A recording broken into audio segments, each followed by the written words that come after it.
in our analysis of abstract, our first pass over abstract conformal field theory. By the way, of course, what we have done is doing enough analysis of conformal invariance, conformal field theory in 2 dimensions for precisely what we need for the string theory, to set up the string theory path integral. The study of 2-dimensional conformal field theory is a very well developed subject. And there are many very interesting results, most of which have to do with studying theories which have some exceptional properties beyond just being conformally invariant. They also have some other exceptional structure. Okay, these are, for instance, minimal models, which have special null states and associated additional rational structure, or Wieso-Witten theories, and so on. For models that are just conformally invariant, although everything we've said is very powerful, it sounds very powerful, it's not yet been powerful enough to classify all conformal field theories, to solve them. Even the study of something as simple as 2-dimensional conformal field theories is really a wide open subject, except for very special cases. Okay, so though it sounds like Disneyland, right? We can do so many things, all these contours, OPEs, and so on. That's great, but it's not in general powerful enough as of now to solve the most general theory. What is precisely meant by classification? Classification. What does classification mean? In order to understand what classification means, let's take an example of a successful classification. Okay. At some point, I don't know when, presumably about 100 years ago, people realized that there is people have had this notion of symmetry for a long time.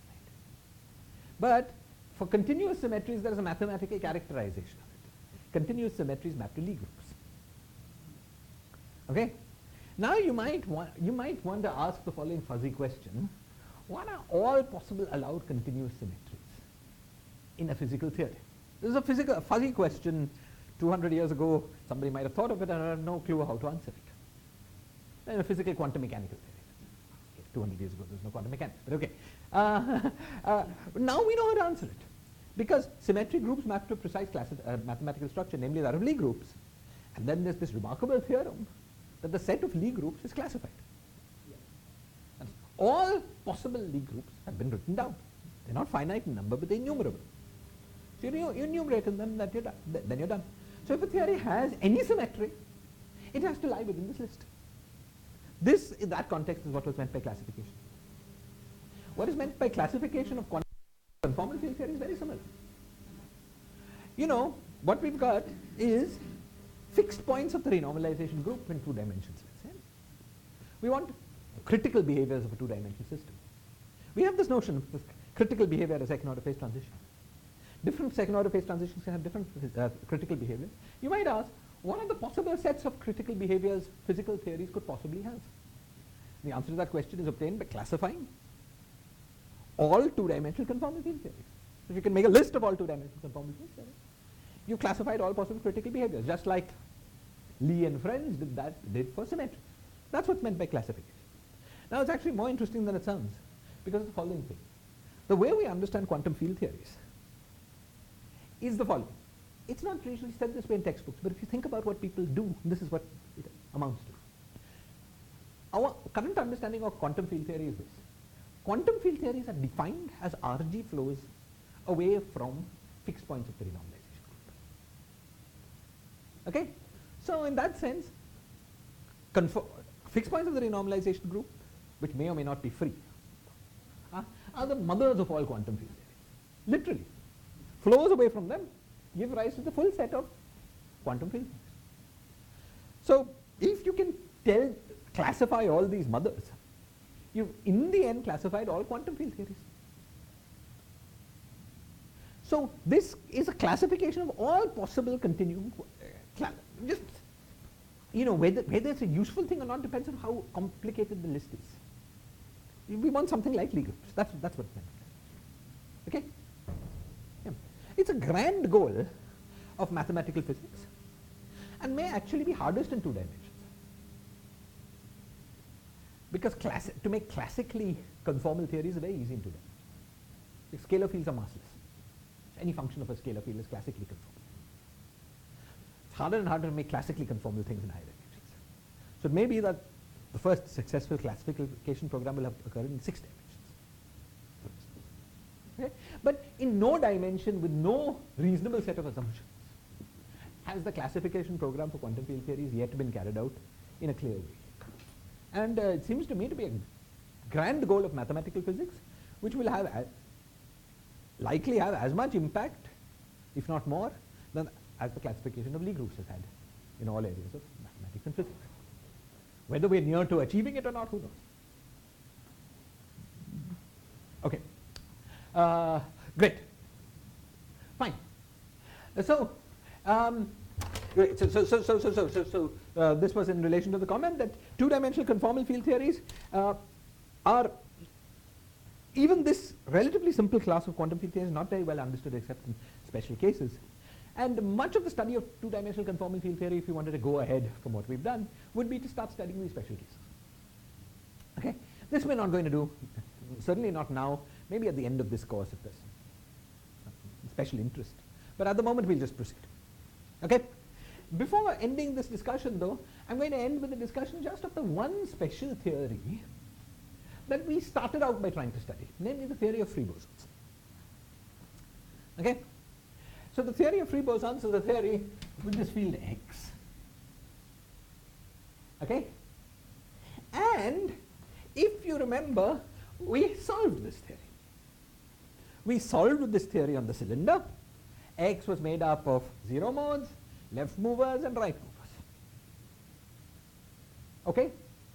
Now, if you take the solution that we had written down in class, transform it to the plane, go from the cylinder to the plane, and go to Euclidean coordinates, the mode expansions that we wrote down will turn into, I'll write down a formula and then we will see why this will be the mode expansion. So let me write down the formula with all factors of I correct.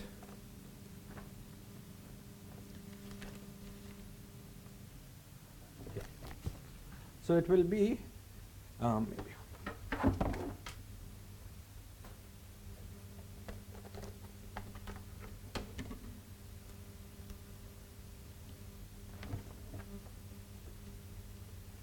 del x is equal to minus I square root of alpha prime by 2 sum over m is equal to minus infinity to infinity alpha m mu, so forget mu, alpha m, so just one free boson by z to prime plus 1, and del bar is given by something 0.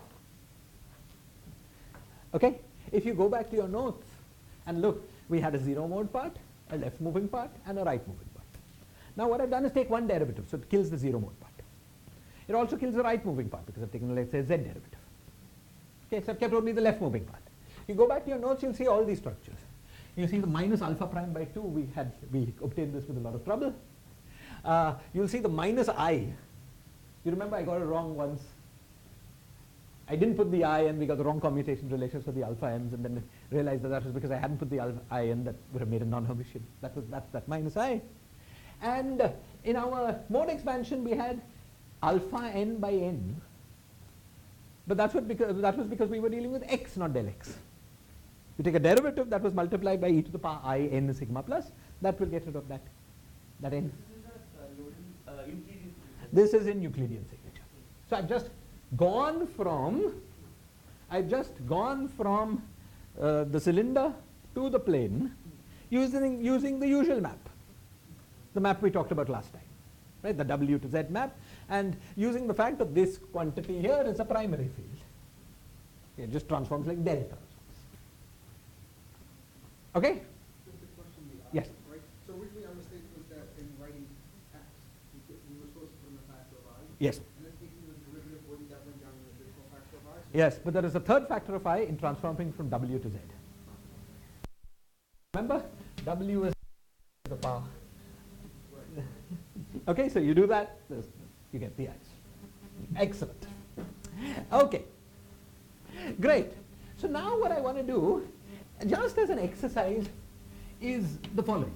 Something that we derived last time from canonical quantization, alpha m alpha minus n, this commutator, we had got was equal to delta m plus n0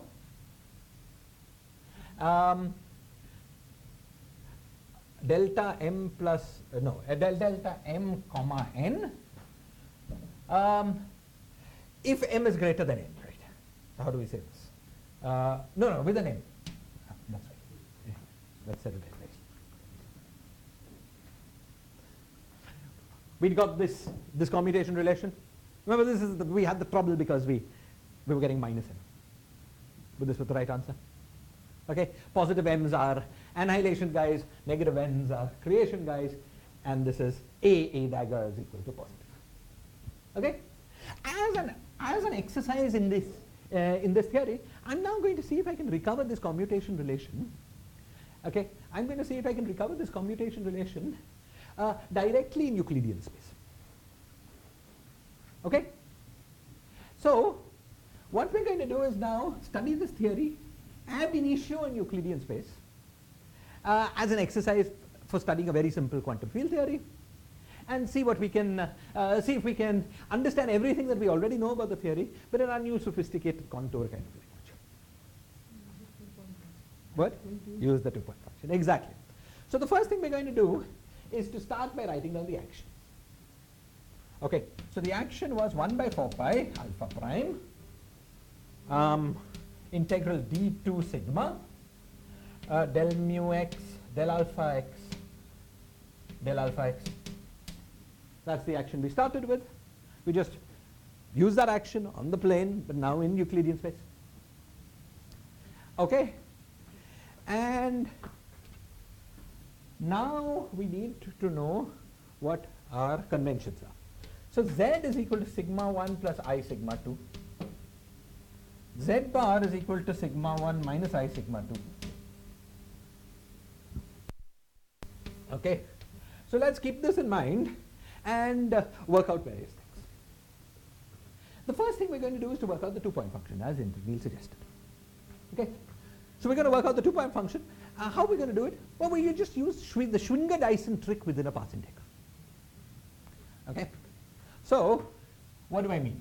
The path integral that gives us the partition function of our theory is e to the power minus 1 by 4 pi alpha prime d2 sigma del alpha x del alpha x. Yeah, it's minus because we're in Euclidean space. Okay. Now, how within this path integral formalism do I compute two-point functions? Okay. Exactly. I had a source and take derivatives, but I want an equation for that two-point function. I don't want to do a calculation. Okay. So the equation is obtained by using this trick that is very often used in quantum field theory. Part of my motivation for going through this, rather than just telling the answer. Okay, and that's this. Start with the identity 0 is equal to integral, this is dx, dx del by del x of sigma of anything. What I'm using is that the integral of a total derivative vanishes. This path integral corresponds to two fixed boundary conditions at the initial and final. Like Now I'm going to do, I'm doing the path integral, let's say over the whole plane, oh, okay. whole sphere, let's say whole plane, or whole sphere is equivalent. Okay, so I'm not worrying about particular states. Okay, good. So this quantity is just 0, no matter what I put in here. What's going to be useful for me is to put x of sigma prime times this stuff, e to the power minus 1 by 4 pi del d2 sigma del x square. Is this clear? So I get the identity that 0 is equal to that. And now I just open out this identity. The first place, I just take the derivative. The first place was when this guy hits this guy. But that is, exactly, that is delta of sigma minus sigma prime times z. Okay, now let me just divide this whole equation through by z. So it's delta of sigma minus sigma prime. The second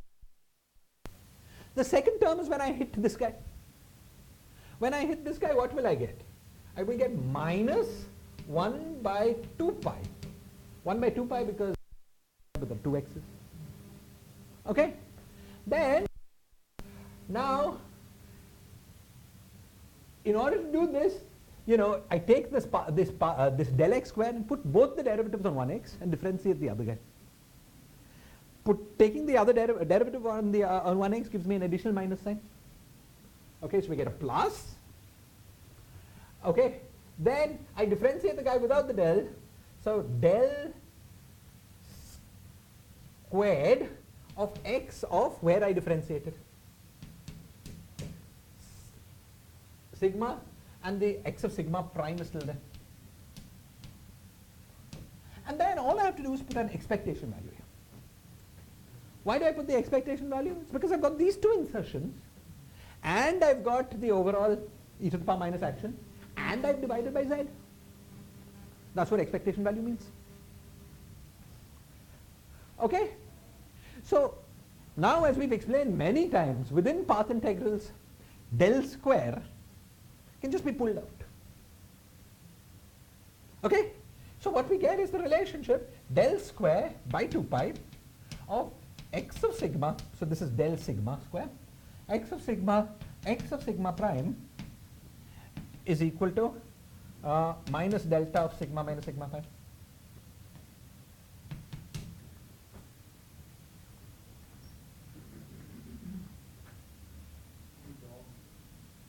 Some log, exactly. So now all we have to do is to solve this equation. Okay? It's going to be rotationally invariant, translationally invariant. Okay? So we want to solve this equation. So let's move to polar coordinates. It's going to be suppose sigma prime is set to 0.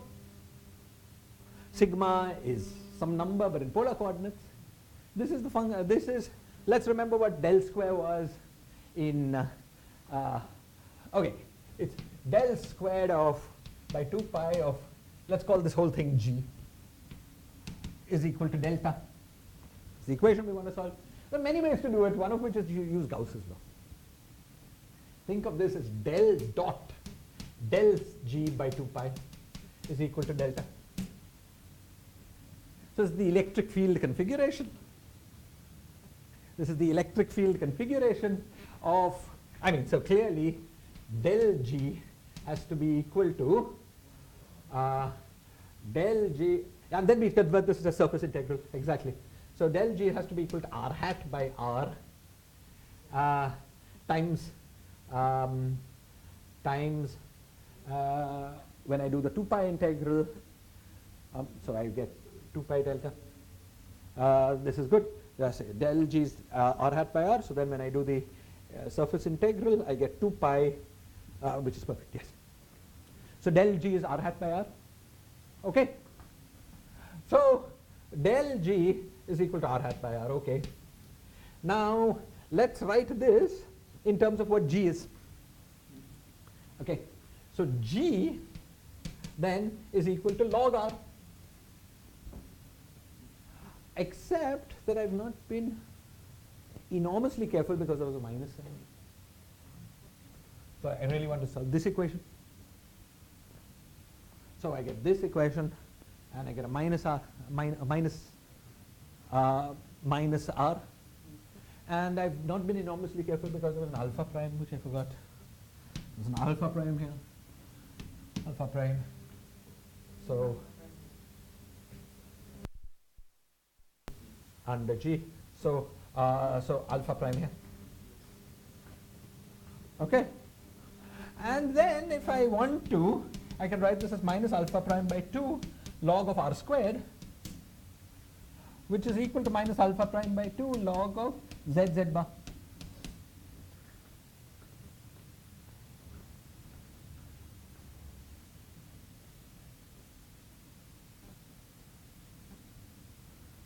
Is this clear?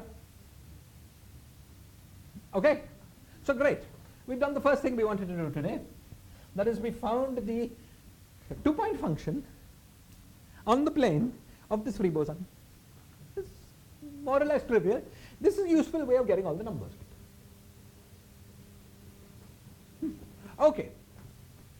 Now that we have this, I shouldn't have. I'll write that down here. Del x is equal to, what is it, minus I, does somebody remember?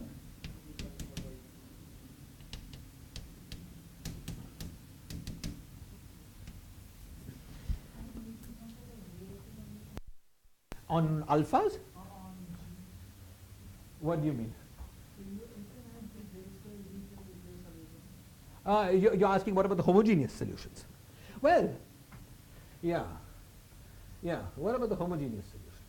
Well, we want something that's translationally invariant and rotationally invariant. Now you will say, well, what about what? Yeah. The symmetries, it's completely fixed. Yeah. What I've really done is work on the sphere. Okay, what I've really done is work on the sphere. However, I've not quite done that. On the sphere, you do not have any non-singular holomorphic form or something, except constant? Well, Something that you use. Even here, I'm cheating. You see, because actually on the sphere, this has no solution. Can somebody tell me why? Del square G is equal to minus delta function. There's no solution on the sphere. Somebody tell me why? You will take this to a particular point. Gauss log. Integrate both sides. Del squares integrates to 0. Whereas the delta function integrates to nothing. It's the fact that you cannot put charges on the sphere. You cannot make a distinguished point of the sphere. You are breaking the symmetry. It's not just the symmetry, it's a more fundamental thing. You see, you cannot put, in electromagnetism, you cannot put non-zero charge on a sphere because the field lines have nowhere to go. That is the Gauss law concern, you need to make singularity. That's absolutely right. It's the Gauss law constraint. This equation here really has no solution on the sphere, but one can do it carefully. One can work so that when you're computing correlation functions of only singlets, this will give you. So anyway, I complicated math. Forget the sphere. I'm working on the plane and imposing symmetry. Forget the sphere. Is this relation telling us about the Coleman-Wagner theorem? In that the function diverges? Well, it's related. The Coleman-Wagner-Merman theorem is intimately related to the fact that a massless 2-point function in 2 dimensions is logarithmically divergent. It's intimately related to that. But we're not going to not immediately use it. Go ahead. Yeah, forget the sphere. I would have to say much more to tell you about the sphere. Okay, the sphere we need to do one more. Forget the sphere. Just 2-point on the plane maintaining symmetry. That's all. Let's stick to that. Okay, I want to maintain translational and rotational symmetry, and I'm working on the plane. That uniquely fixes this. But you 2-point, what so sphere is not defined in the sphere? What is your point? No. The theory is totally defined in the sphere. It's just that you would have to have as many. You would have to basically have a background charge also. Okay, so you see, there's going to be an integral over a 0 mode. Okay, that will modify things. It will enforce charge constant. Either positive charge or negative charge, that solution is Exactly. That's the point. Okay, and we will see this in detail as we calculate things on the sphere. Hang on a little bit. It's totally well defined. It's just that. Yes. Okay. We come back to this in a little bit. Right now, forget the sphere. Just adds one layer of complication. Okay. But we'll do that. We'll do that when we do computations. Okay, excellent. So now, but at the moment, let's forget the sphere. It's unnecessary complication. Plane maintains symmetry. Unique solution. Okay, great. So this is our 2-point function. Now, what can we do with this 2-point function? The thing that we can do with this 2-point function is to compute the following. Okay? Suppose I'm interested in computing del z, del z, del x, OP.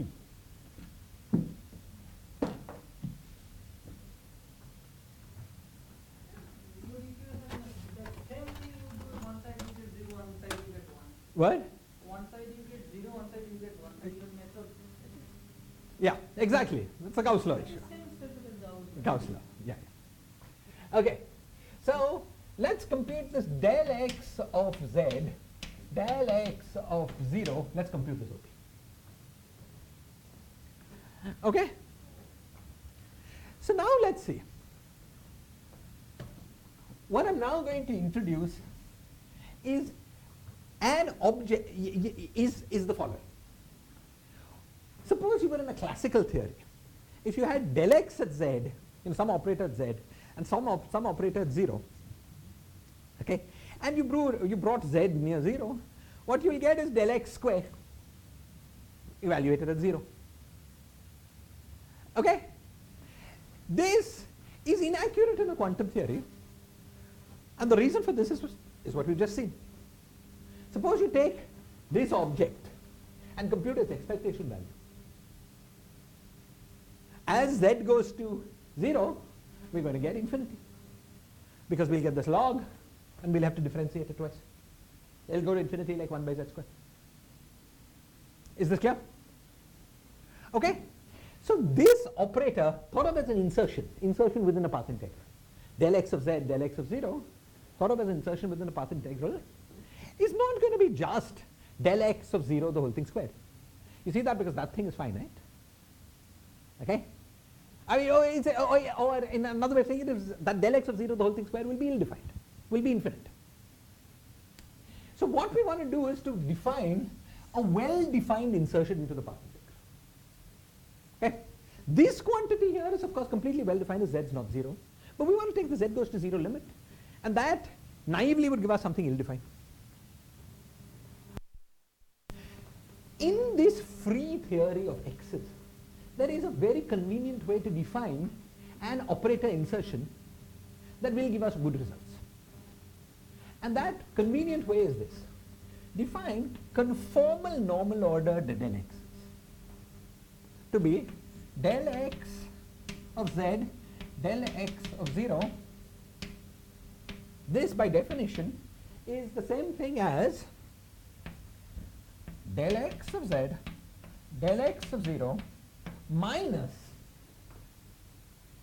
the conformal expectation value of del x of z, del x of 0.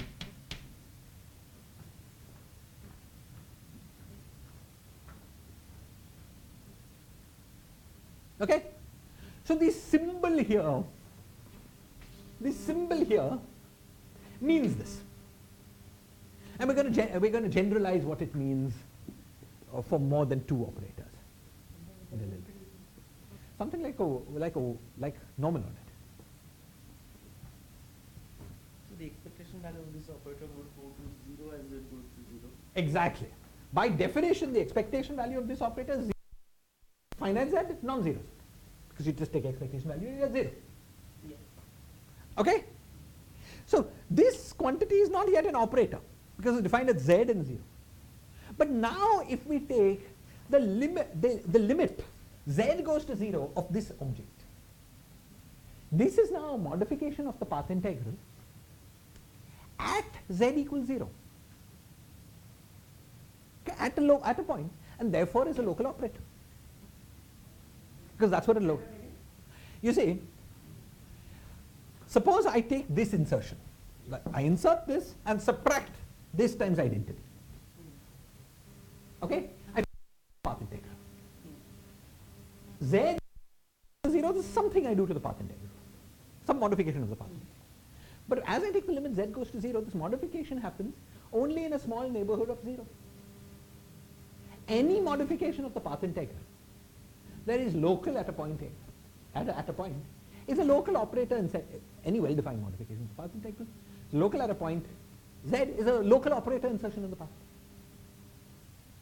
So this quantity here, provided it's always well-defined, you see that it is, okay, is some local operator. But that statement is not specific to this form. I mean, if we didn't have the second term, it would still be a local operator. But it would be an ill-defined local operator because it would be infinity. We take z to 0 and we just get the answer infinity. Okay? The second term is needed to make it well defined.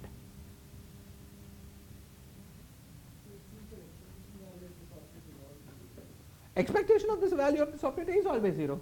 That's fine. What do you insert in the partition? We insert this operator, but we're not going to, we don't compute only expectation values of operators. Compute 2-point functions or 3-point functions of them. So only the expectation value of the operator is 0. Correlations of it won't be 0. With other operators. Okay? So this quantity, so the quantity, when I write the following, when I write this understood at the same point, this is what I mean. I mean, take this insertion into the path integral and take the limit z goes to 0. This defines what people sometimes in the old quantum field theory literature used to call composite operator. A composite operator, a particular definition of a composite operator in this theory. Just some local insertion inside the path integral. Is this clear? This is analogous to the point splitting procedure one. Actually, it's more analogous to normal order. All of you have studied Wick's theorem and you studied normal ordered operators. And this is very analogous to that normal order. In fact, apart from zero mode issues, it is normal order. Yes? Just getting back to this question, this operator, as I take it, the expectation value is always 0, and as I take it closer and closer to the origin, it defines state, right? Yes. But this defines something that's always going to be 0. So as a No, that doesn't define. as this operator on its own, right? Yes. I take it to the origin, it gives me the operator that's 0 at the origin. It gives, if you put the operator and then do the path integral over all of space, Right. you get 0. And how is this not the 0 operator? Because it would be the 0 operator only if it was 0, including other arbitrary insertions on the plane. I mean, It's not this. because then, right, so then this corresponds to the state. That's It also the 0. No, it's not a 0 state, because to get the state you would have to insert the operator Yeah. and then do the path integral as a function of the fields Right. on the disk. Nobody's saying that's 0. It's just this path integral on the whole plane is 0. Is this clear? In fact, every operator of given scale, of a definite scaling dimension in the conformal field theory, automatically has 0 1-point function. Why? Let's suppose we had an operator. Let's suppose we had an operator of dimension h, holomorphic operator of dimension h. By scaling, its 1-point function would have to scale like 1 by z to the power h, but by translational invariance, it cannot do this. Okay? So there's no operator of definite scaling dimension in conformal field theory that has non-zero 1-point function. So you shouldn't be surprised that it has 0 1-point function. Its expectation value is 0. That's not surprising at all. It's not. It happens for every reasonable operator. Okay? Fine. So now what we're going to do, first informally and then a little more formally, work out the operator product expansion of this thing. So I've taken del x of z, del x of 0. So just the idea that we have an operator with a definite scaling and our theory is scaling variant, because these two combined to tell you that it has to be 0. That the expectation value has to be 0. Right. Okay? Yes.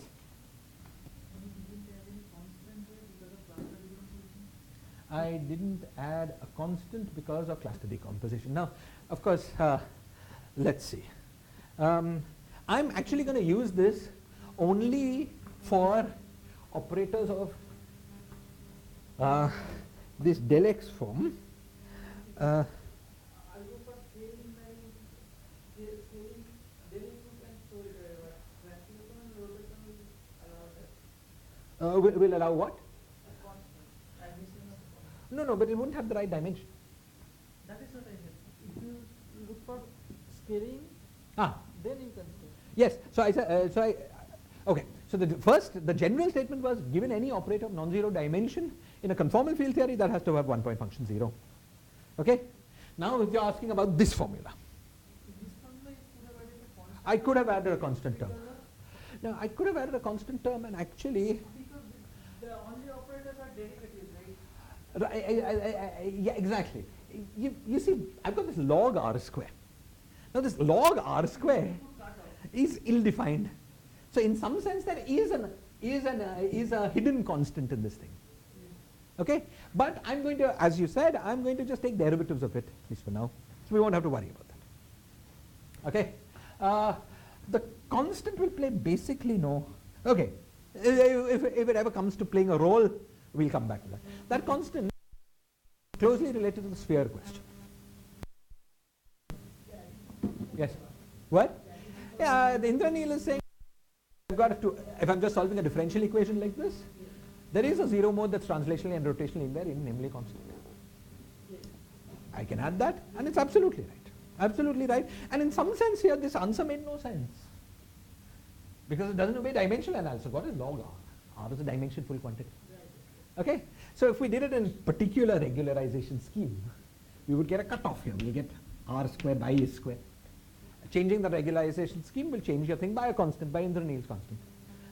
Okay? So it's definitely a point, but what we're going to use it for, at least for now, is just by taking derivatives, so the constant will not matter. Okay. So now what I'm going to do is to actually, in this very simple free theory, work out the operator product expansion. Okay? So what I'm going to do is to, as I said, is in this very simple free theory, just to work out the operator product expansion. Okay. So the way it goes is very, very simple. Suppose I take del x of z and del x of 0. Okay? Now what I want to do is to expand it, as we said, as we always do in operator product expansions, in a series of operators with some functions of z. Now the first question is there an identity piece? So the identity piece is precisely the expectation value. Okay? So now let's work out what this expectation value was. So it was minus alpha prime by 2 log z z bar. So let's take two dels. The first del brings minus alpha prime by 2z. That's the del of this. Then the second del we have to remember is minus del, because this is really z1 minus z2. And this is del 2. Okay? So the second del gives us minus of, sorry. The second del gives us, so there was a 2 and a z and they look identical here. So this is minus alpha prime by 2z, and the second del takes it to minus alpha prime by 2z square. Right? Where I've used the fact that there was the del gave a minus sign, and taking the derivative with respect to 1 by z gives another minus. Okay? So this quantity here is this expectation value. So clearly this will be equal to minus alpha prime by 2z square times identity. Okay? And plus, in this very simple free theory, all that's left is just conformal normal order del x, del x, del x.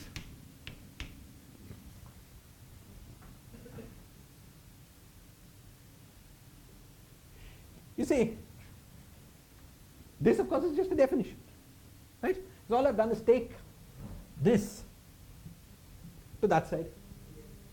This is this, and this was this when I take the z goes to 0 limit. This we've argued is by itself a well-defined operator. Okay? Now, this thing here was a function of z. What we should really do is now is Taylor expand this. So, if we Taylor expand this, this will be del z to the power n plus 1 over n factorial of x del x All of these are completely well defined. You just take this conformal normal order product in the limit z goes to 0. So this gives and that times z to the pi n.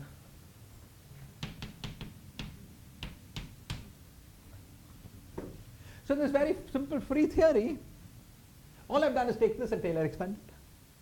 I've got the full OP expansion, the full OP expansion of del x with del x. This part here is simply classical.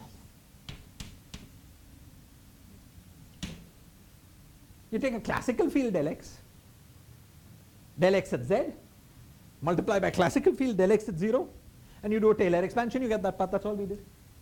So basically within a conformal normal order, classical manipulations work. The only thing that's interesting in quantum is this part. This came from the expectation value of the 2 point functions. Is this clear? Okay? Very good. Now that we understand this, we will immediately use it as an application. We will try to compute the 2 point functions. Yes, come. Tz, T0 will work out. Then yeah, go on. del t is an operator, right? Del T is an operator, correct? So that is an ill-defined quantity. Why is it ill-defined? Because del t by some z square something is OP. I didn't understand. So is it T0 OP?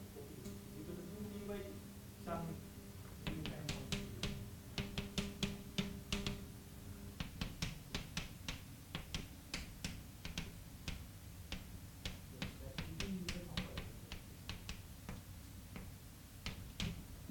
T of 0 is an operator.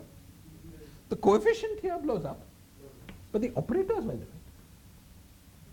Okay, that I am saying that just excluding the average part, What? can that be a well-defined? No, it's not. I mean, it blows up as z goes to 0. See, this is the exact analog of this. You take this, you have something that blows up. But this by itself, as the limit z goes to 0, is not an operator insertion. It can be expanded in terms of operator insertions with functions of z that may blow up. That's the nature of the operator product expansion. But in what sense it is well-defined when you subtract the average? When you subtract the average part, so let's subtract it here. This part is completely well defined. So only the identified part will be In this very special simple free theory. for this case. In this case, you would have to subtract this, this, and this. Okay. And after all these subtractions are done, then it's well defined. Yes. It is not a general rule that only the average is subtracted. No. If you want to define, okay, excellent. So if you wanted to define an operator like t square, you may have many ways of doing it, but one way would be to define this times this minus this. This would be one way of doing it. This may or may not be your preferred regulation scheme. And yeah, but that would be one way of doing it. Okay, you may not work with that regulation scheme, but this would give you something well defined. You may work with another regulation scheme, in which case you get a slightly different definition. Okay, excellent. Quick question. Can you explain How how is it the same as normal ordering? this is the same as normal ordering in QFT. Let me get this commutation relation, then it will become much clearer. Okay, but let me say it intuitively. Intuitively, a normal ordered operator has 0 expectation value because all the annihilation things are on the right. What we defined here as an operator has 0 expectation value. So it better be normal ordered. Okay? Right? The only subtlety about this is actually what I said is just 100% right, except for the fact that normal ordering is well defined for harmonic oscillators. And the X operator, apart from having harmonic oscillators, has a 0 mode. So what was the derivative? You got to bring this to a constant, right? That's right. When we take del x, exactly right. So when we take the del x, the 0 mode is not irrelevant. So in fact, you're correct. This statement is without subtlety. The argument is fast, but it's just entirely accurate. Because How could it be anything but a normal order if it's going to give you 0? Okay? In the case of operators in the case of more involved free theories like this BC theory, there will be a difference between harmonic oscillator normal ordering and conformal normal ordering. We'll come to that. We'll understand this. Okay. In this case, these two are just identical, at least apart from the zero mode sector, which is just projected out.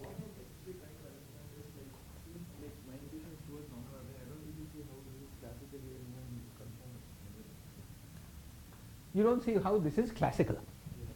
Okay. So now suppose you had an expression made up of del x and del x0, and within every expression we deal with normal ordered quantities. So we do. So you see, suppose I multiply this and this, and in every expression I take the a's to the right of the a daggers. A's to the right of the a daggers. Okay?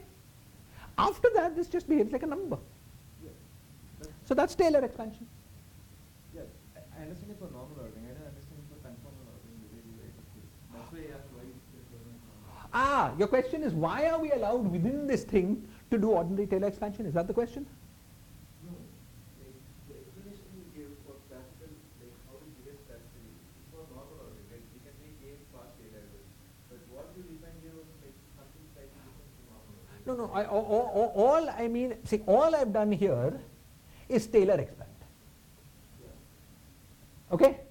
Now, Taylor expansion is just correct, right? Okay? And as long as every coefficient inside of this Taylor expansion is well defined. Okay? That coefficient defines, is these operators.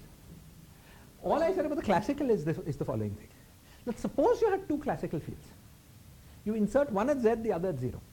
You expand that in terms of both inserted at 0, you'll get exactly the same thing. Because you do the same operation, namely Taylor expansion.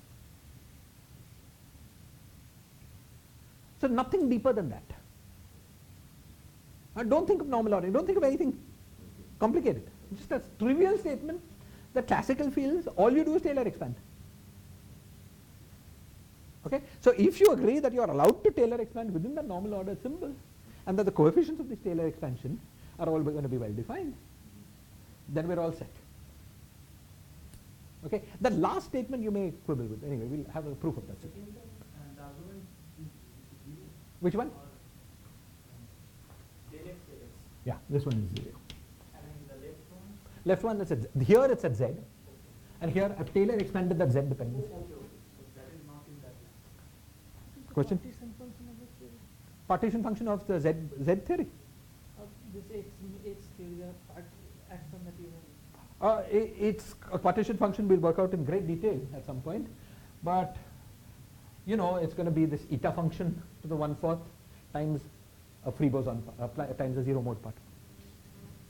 Some careful analysis of some zero mode. The zero mode is just going to behave like a particle, like a quantum mechanical particle. So it's going to be like a quantum mechanical partition function times oscillator partition function.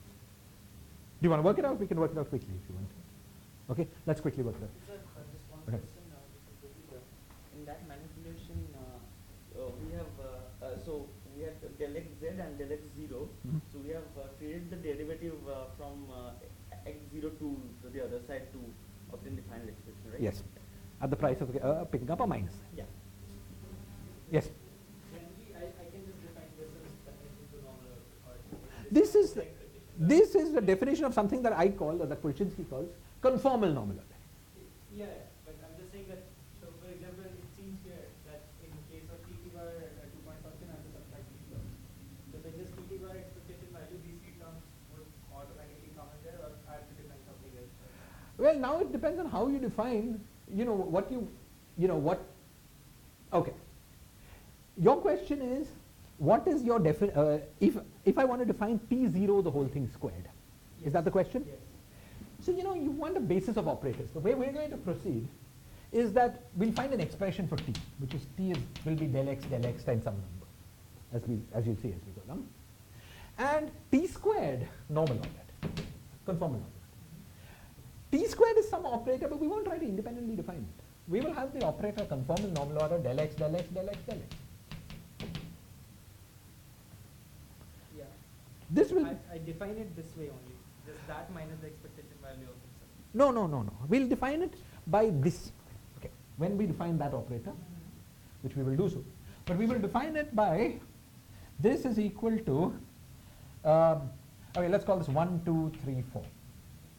Okay, so we'll take del x at z1, del x at z2, del x at z3, del x of z4. Okay, and then we will expand this operator, okay, into expectation values of del x in every pair.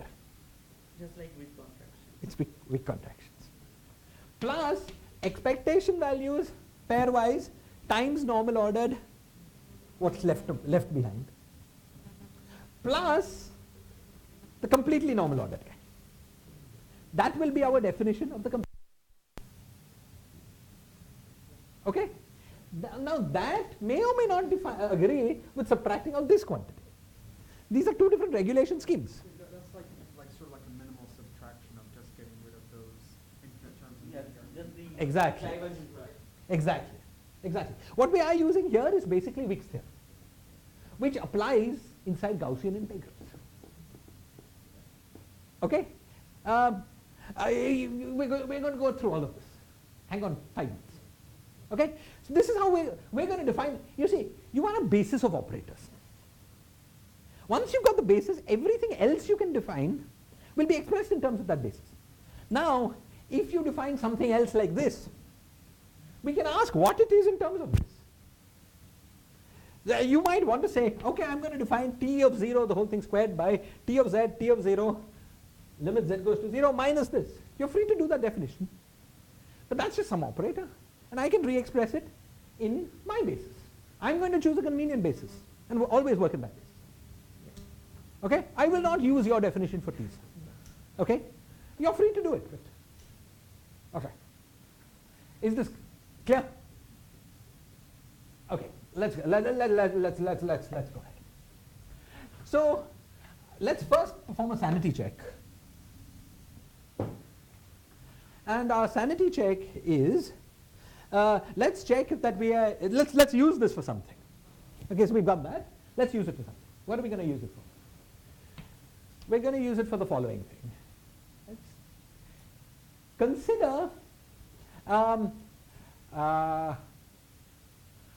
consider this expansion here. Now, you see what we can do is to write alpha m as equal to square root 2 by alpha prime times I times integral dz by dz z to the power m del x of z by 2 pi. If you take x and go to x plus some constant, that was the symmetry of the action. Exactly. That's it. The 2-point function was not well defined because of that symmetry. Because exactly of that. Because you can shift it. Exactly. Because exactly. And when we put insertions of like e to the power I kx, they will come with delta functions precisely because of that shift. Okay. And one way of thinking of the delta functions comes from an integral over the zero mode. Okay. All these things we will understand. Okay, hang on 2 minutes. Hang on a little.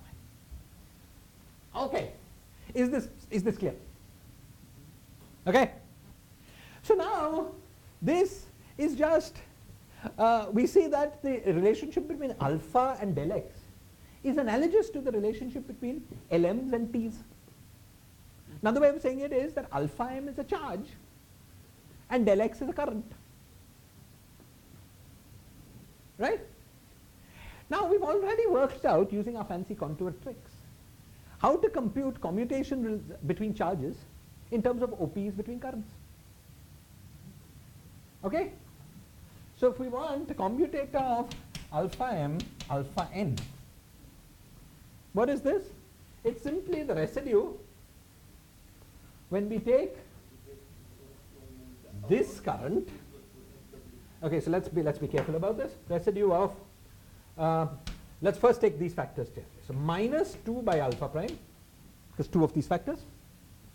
Then residue of z to the power m del x of z and z to the power n del x, let's say w to the power n del x of w as we take z to w. Is this clear?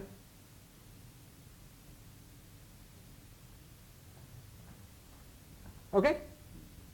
Now we use the 2-point function. Okay? So this is minus 2 by alpha prime, and then there is a minus alpha prime by 2, whereas z to the power m, w to the power n, and z minus w the whole thing square.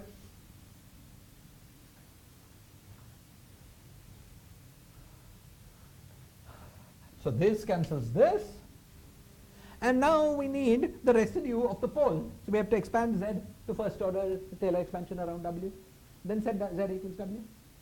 That expansion produces an m. M times identity, note.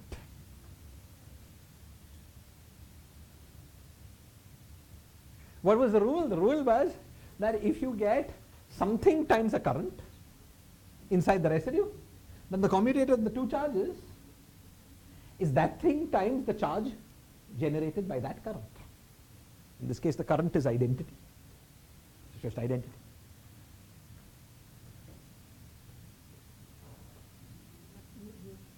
Hmm? Yes. So you can write down analog of a higher spin current. Yes. There will be like Z derivative or something. All of them will Z derivative. Yes. That will be one of the some particular speed. Yes. They will be converted. Yes. But even in this action, much more is conserved. Because you see, del x is analytic. So as you said, all Z derivatives of del are analytic. In fact, those are the currents with delta. Yeah, I mean the fact that it's analytic. Exactly. Okay, but much more is true because now because of analyticity, you can take products of these. They are also conserved. So this theory, being a free theory, has a huge symmetry algebra, much bigger than a free theory in 3 dimensions or 4 dimensions.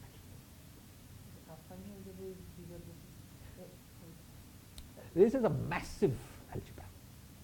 Every operator you can write down out of derivatives of x's and products thereof are all part of the symmetry algebra.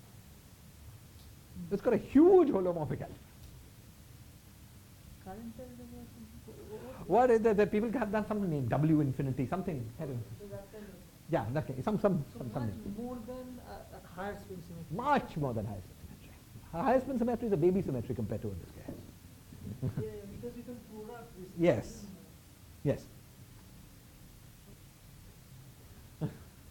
Okay. Excellent. Great. So we've just gone through our first exercise with this guy. I'm going to need to go through it. I keep thinking. Anyway. I keep thinking every lecture. I think half an hour from now we'll move away from. But it never happens. Okay. But luckily tomorrow is not a holiday.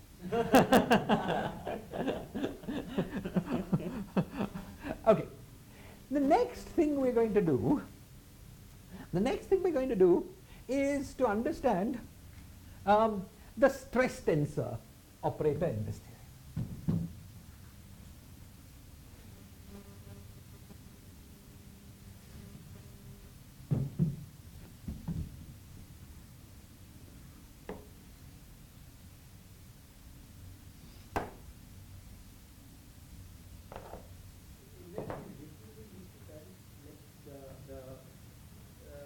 Currents which we produced using the energy momentum tensor and right now which we are, I'm saying, is there any relation between Virasoro and the W infinity charges? Oh yeah, the W infinity charges include the Virasoro generators. As W infinity is a larger algebra than Virasoro. Okay, so in particular, one particular operator in the W infinity algebra is the stress tensor. Okay, this is how it always works. When you've got a larger algebra, this is a subalgebra, but it's much larger. Okay, of course, much larger within a very simple. Yeah, fine. It's a free theory. Okay, great. Now next thing I want to do is to analyze the stress tensor there. So what is the stress tensor? Well, luckily we've already derived all that. In our first brush with this theory, you remember we took the theory, there was a metric, we differentiated with respect to the metric, we found the stress tensor. And in fact, setting that stress tensor equal to 0 was a constraint that we had to implement. Do you remember? Because our theory had as fields x's and g's. Then we fixed gauge, but we shouldn't have lost the g equation of motion. And the g equation of motion is the derivative of the Lagrangian with respect to g is set to 0. But the derivative of the Lagrangian with respect to g was the stress tensor. Do you remember? You remember also that the stress tensor was traceless. The trace of the stress tensor was 0, so it's closely connected with the fact that the theory was at least classically conformally invariant, while invariant. You remember all that, right? So you remember we did it in plus minus language when we last studied it. But now plus minus in Euclidean space goes to z and z bar. So we had that t in our language, t z z was proportional to, and we'll choose a proportionality constants conveniently. Del x proportional to. I'll just choose the proportionality constants in a moment. T z bar is proportional to del bar x, and t z z bar was proportional to 0. Okay. Okay. So let me get the standard normalization, and then we'll work with it.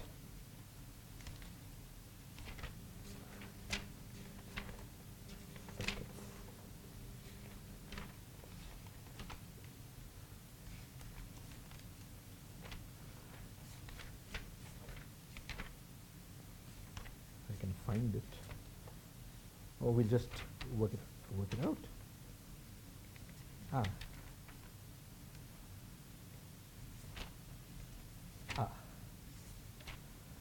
Free CFTs. Minus 1 by alpha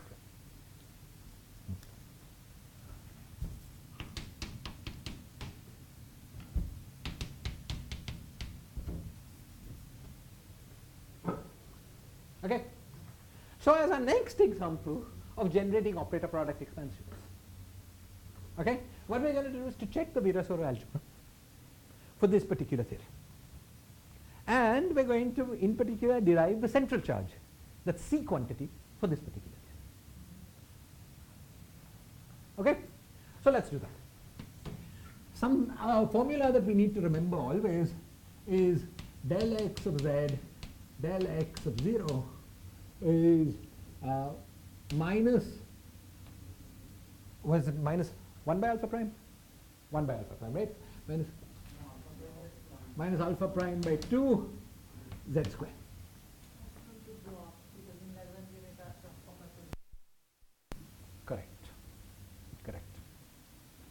Correct. Exactly. Excellent. So del x is minus alpha prime by 2 z square. So now we're going to use that. So this t, in the quantum theory, we will simply define the stress tensor with conformal normal order. What did this mean? Exactly what we discussed here. Exactly what we discussed here. This is defined by this insertion. Is this clear? Now what we're going to do is to try to derive tzz of z, tzz of 0. We're going to do an we're going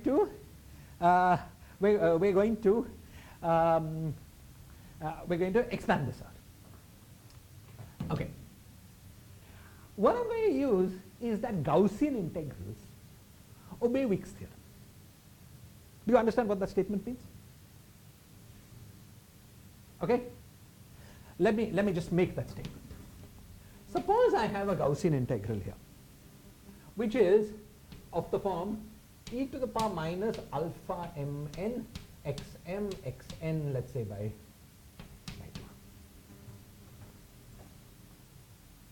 This is a Gaussian integral, and I want to understand expectation values of some number of x's here. xm1, xm2, xm3, xm4.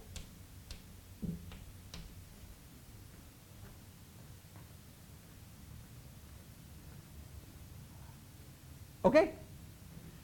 So, you probably know that the way to evaluate this integral, that if you know all 2-point functions, you know this integral. And the rule is just given combinatorially by Wick's theorem. That's the product of all 2-point functions in pairs, basically. Okay? Which is Wick's theorem. Okay? So, basically using, I'm going to give you a formal way of understanding this in 10 minutes. But first, let's work intuitively. Go on. When you calculate 2-point function of x's, that Yes. has an IR divergence. Yes. Yes. Now, the product and the partition function that you will calculate, you said that. Okay, if you want, we can calculate it You now. can Yeah. calculate, but that will give the zeta upon meta of tau. Yes. Do you need the regularization for this process? No. When you calculate inverse of the operator, this is the 2-point function. Yes. Then there was the logarithmic problem. Yes. But the partition function is being nice.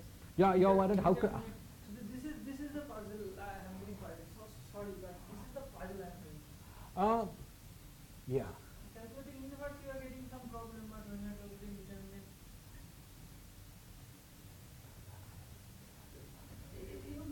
but this is the problem. Let me think through what you say. Good.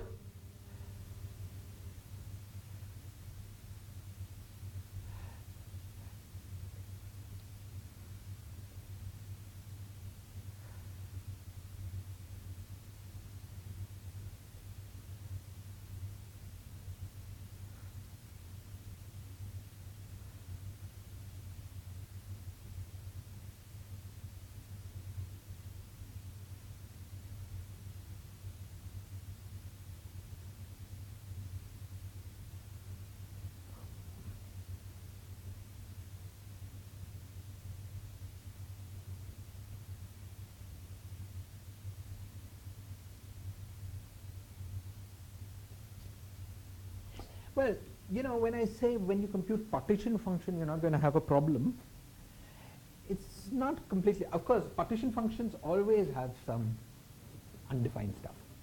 However, the beta dependence in that partition function, that is completely well defined. Beta is your tau. It's tau, yes. The ratio of the two circles. Okay. Okay? So all these issues go away. Let's say you take one partition function and one standard beta and divide by a partition function and another beta. Then it is fine. Then it all goes away. Then it all goes away.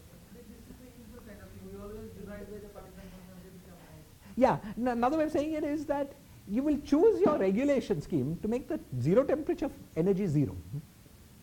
Yes. And then the temperature dependence will be totally physical. Yes. So this log divergence will be somewhere cropping over there, but it will be same for two different things. Yeah, it will go. It's an IR thing, not an UV thing. So Well, firstly, you know, there are some issues here because we want the torus. It will be a bit different. Right? Okay? these UV things go away. Like UV things are zero temperature. These UV things go away. Here we'll have different kinds of IR issues because we're on the torus. Okay? Yeah, fine.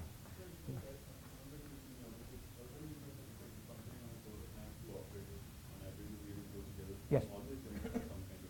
You will.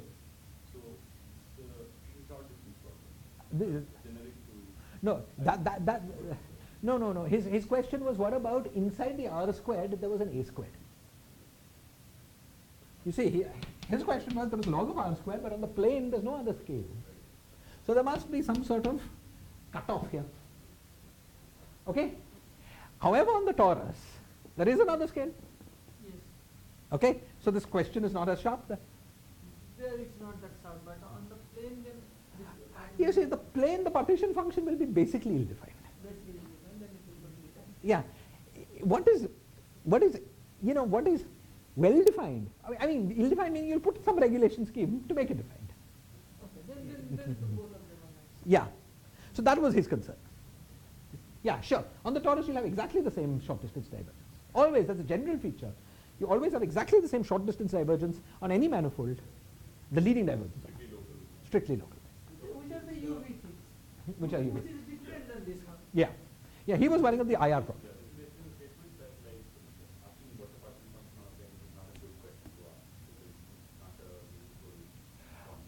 Well, yeah, it's not a meaningful quantity unless you give it meaning. Yeah.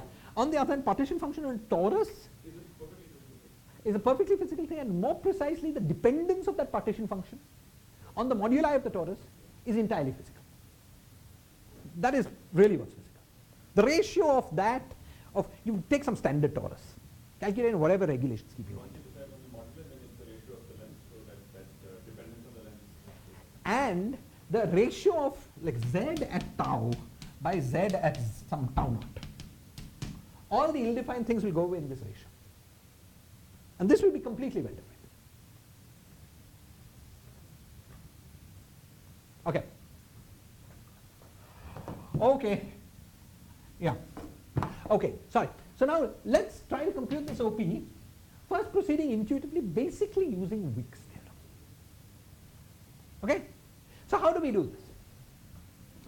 Okay, I'm going to give you a formal justification for this procedure very soon. But first let's proceed intuitively using Wick's theorem. So what do we have here? So we have 1 by alpha prime, the whole thing squared. And then I've got del x of z, del x of z, 2-point function, but del x of w, del x of w. Or let's say 0. Oh well, keep it w because then it's easier to take dels.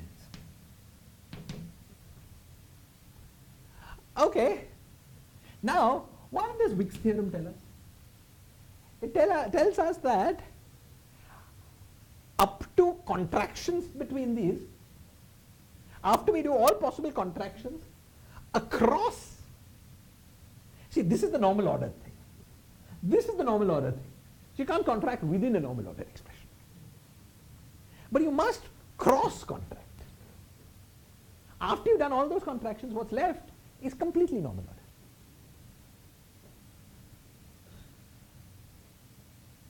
This statement in Wick's theorem you're familiar with? I will prove this theorem this statement for you within conformal normal order. Okay? But it's a statement that you're all familiar with. Is the statement clear? So this quantity, the first thing we can do is contract one of these with one of these and one of these with one of these. How many ways can we do that? 2 ways. So we get 1 by alpha prime, the whole thing squared, times 2 factors of this. This was minus alpha prime by 2 z minus w squared.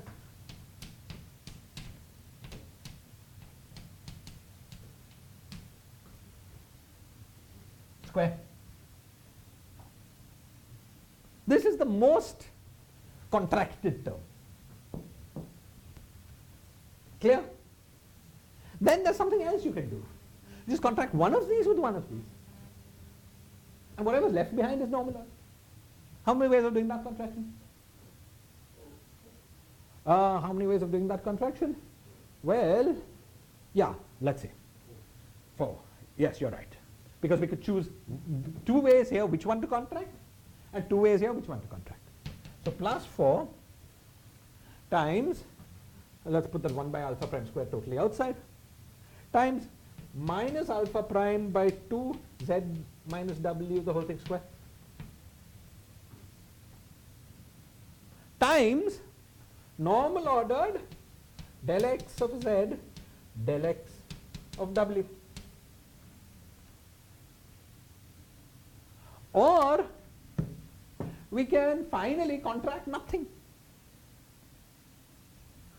So plus del x of z, del x of z, del x of w, del x of w. This is the statement of Wick's theorem for this particular operator expansion. Is this clear? Is this clear? Great. So now we simplify this. This was 2 c equals 1 exactly. So 2, 4. So there's a 1 by 2 left over, alpha prime squared goes away. So we get half z minus w, the whole thing to the 4. Is that clear? Now in this one, this is we get plus minus 1 by alpha prime, because there's 1 by alpha prime left, a minus left here, but minus 1 minus plus 2 times minus 1 by alpha prime del x of z del x of w whole normal order by z minus w, the whole thing, plus regular.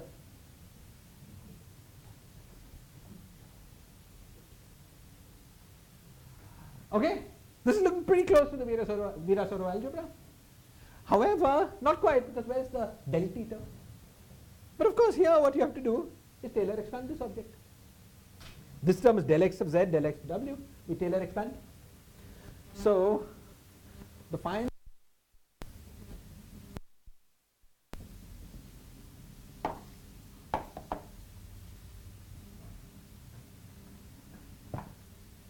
is half z minus w, the whole thing square to the 4 plus 2 minus 1 by alpha del x both at w by z minus w, the whole thing square. And then there's the Taylor expansion of this, which is plus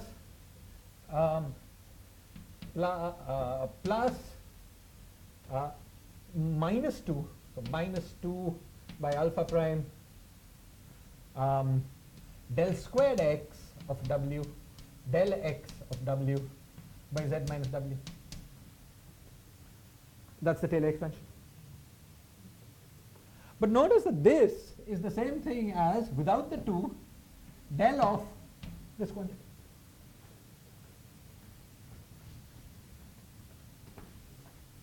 And so this is c by 2 z minus w, the whole thing squared, plus 2t of the w by z minus w, the whole thing squared, plus del t of w by z minus w when we identify t with minus 1 by alpha prime del x.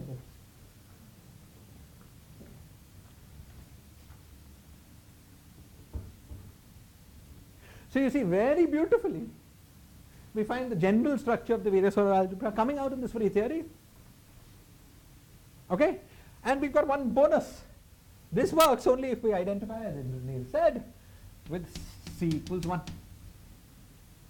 So we find that the free boson is a conformal field theory with the stress tensor and with c equals 1. Is this clear? Okay, excellent. Now that we have this free boson, we have the stress tensor, let's have some fun with it. Okay?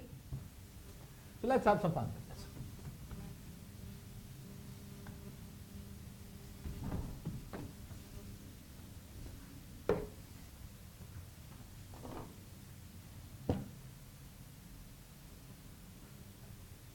The first thing I'm going to do is to compute the scaling dimension of the, I'm going to compute the OP of the stress tensor with del x. Okay, so I'm going to compute the OP of minus 1 by alpha prime del x of z del x of z with del x of w.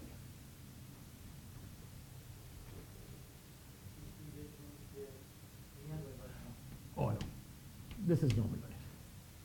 Conformal normal ordered. Yes, that's the stress tensor. Stress tensor by definition is conformal normal ordered. This is an even easier exercise than before, because we have -1 by alpha prime. How many ways are there to do the contraction? 2. What does the contraction give us? Minus alpha prime by 2z square, z minus w square. What's left over with the contraction? Del x of z. Okay? And then plus whatever is left over is normal order in expectation values.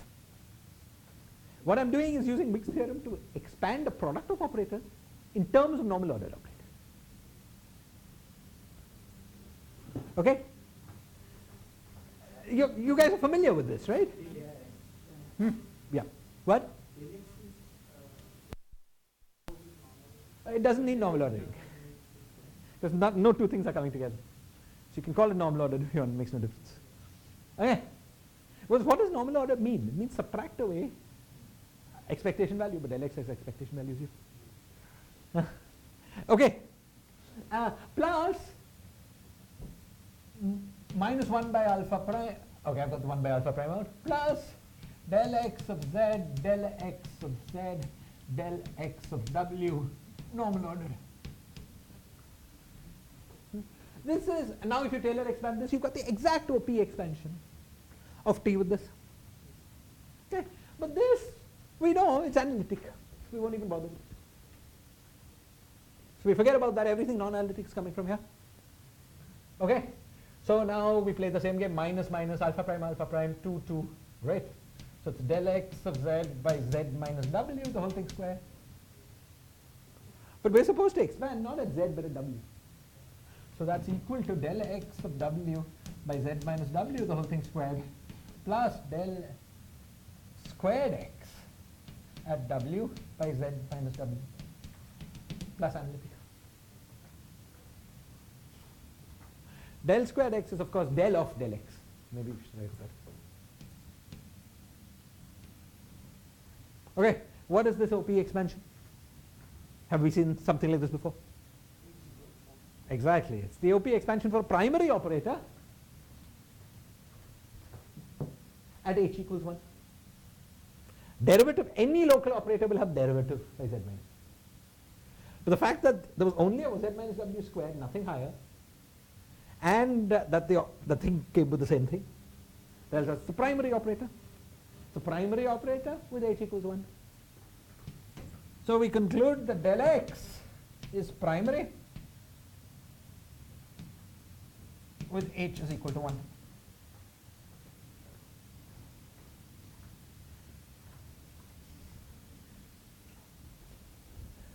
Okay, fantastic. This is very interesting that del x is the primary here and not x itself. Yeah, the reason x is not primary is for the reason we talked about a lot. Is it because of zero mode? Because of the IR divergences. X 2-point function is not by itself on the plane, not by itself well defined. X is not a primary operator. Another way of saying it is that you put an x insertion, you will not get a normalizable wave function under the state operator map because of this divergence. Okay, but the del x operator insertion is well defined. Yeah, so that you're absolutely right. Had you thought of del x as the derivative of something else, it would not have been primary. Yeah. But del x by itself in this theory, as we are seeing, is the primary operator. Okay? Another way of saying it is that you look at the OP expansion of T with x, it won't take the primary form at all.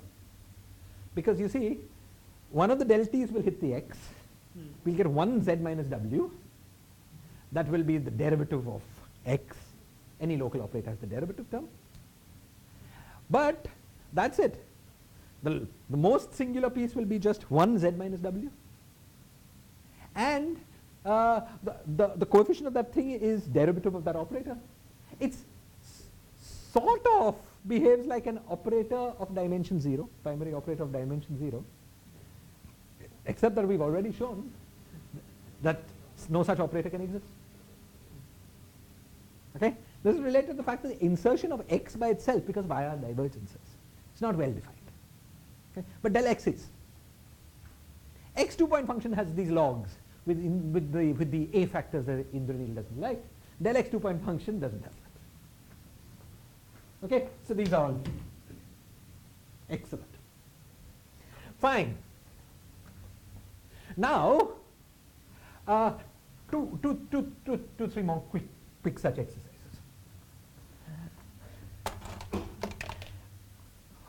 One exercise I'm going to do is to work out, in this context, the state operator. Okay? So let me try to do the following. Let me compute, this is trivial, of course, you can guess the answer, but let me do it anyway. Let me ask, what is the state that is dual under the state operator map to the identity operator? Question I'm asking. How do I identify the state? It's very easy. What I'm going to do is to ask, let me call the state whatever it is. It's going to be the vacuum, you understand, but let's prove it. Okay? How am I going to identify the state? Let me act on the state with the operator alpha n and see what I get. But what does that mean?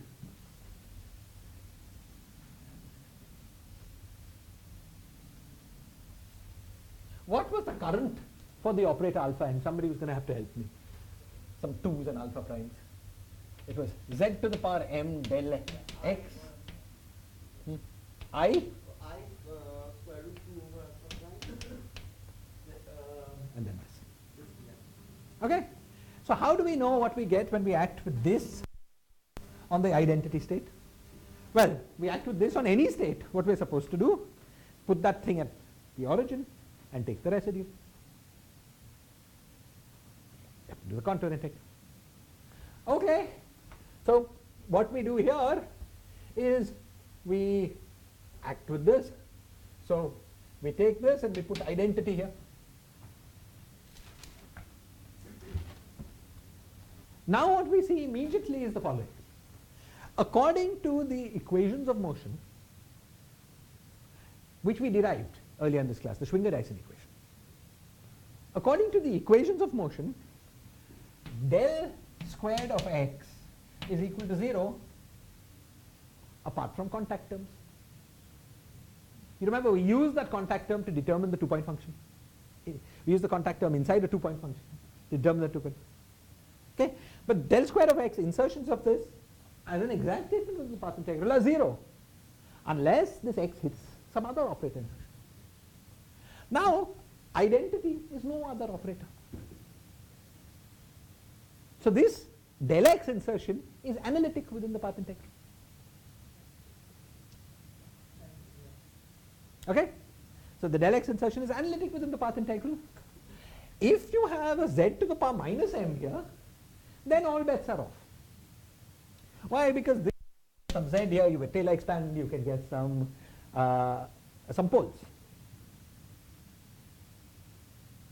Okay? But if m is 0 or positive, this is just 0. Right? Because we're just doing an integral of an analytic function. Therefore, it continues. And therefore we have alpha m on identity is equal to 0. Now what is the state that is annihilated by all annihilation operators? It's the vacuum, at least in the oscillator sector.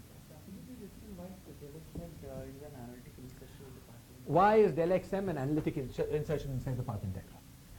See, suppose I have some number of operators O1 to Om and e to the power minus s.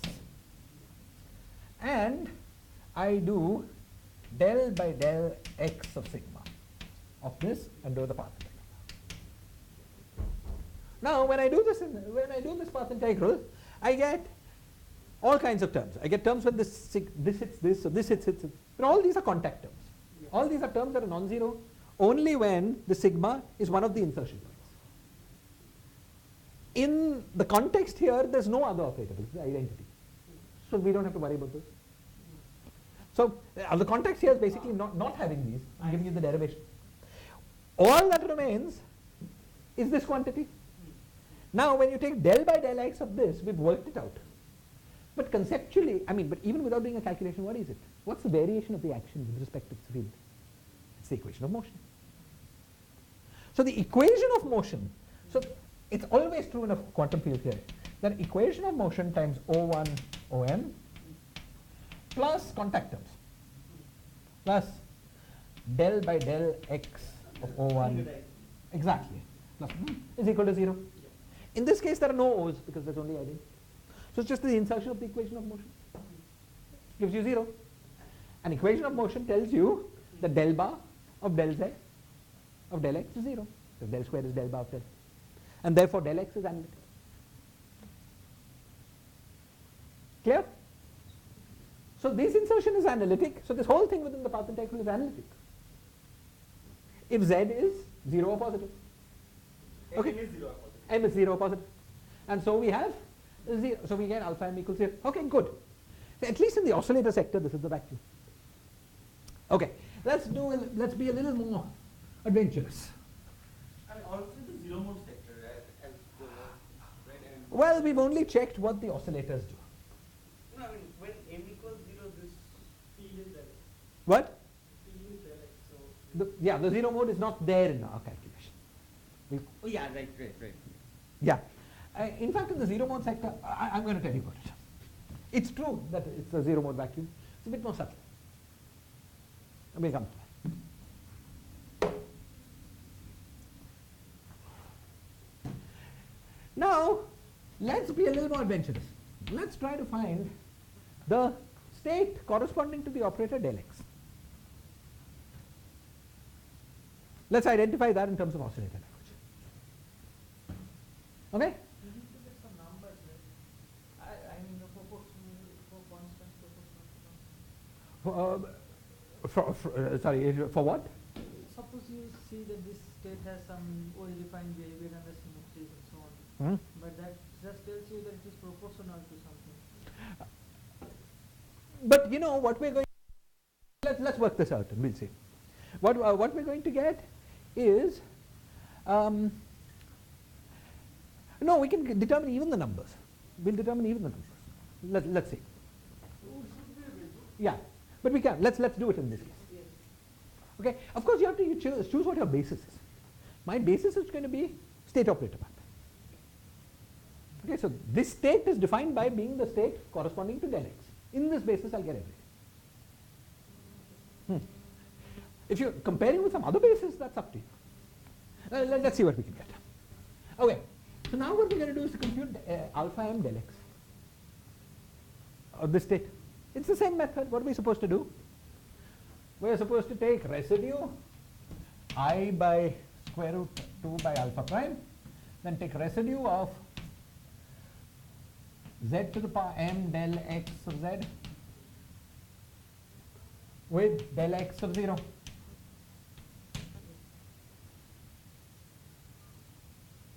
Okay.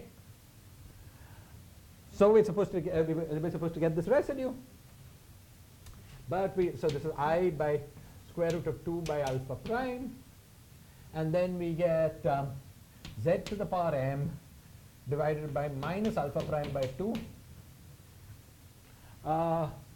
z square.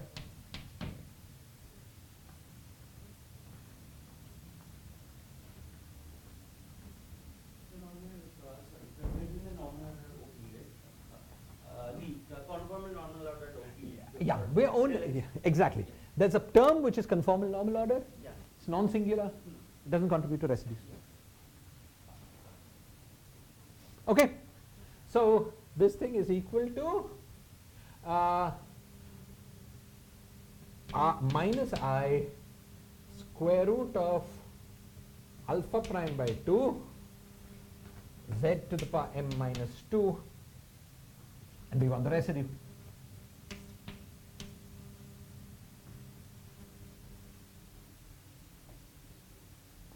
Okay, so when m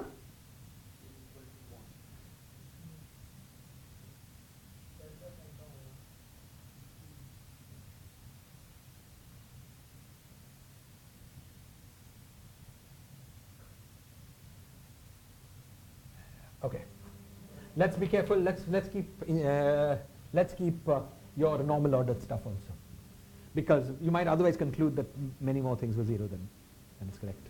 I said it was not singular unless The m the z to the m, yeah, plus z to the power m del x of z del x of 0 normal order with some number here which I'm not going to check. Some number of derivatives. What? Some number of In plus 1. wait, that we can Taylor expand. I've normal ordered here. Now if we want we can Taylor expand this. But Taylor expansion does not mean derivative? It does, but I'm not doing that Taylor expansion.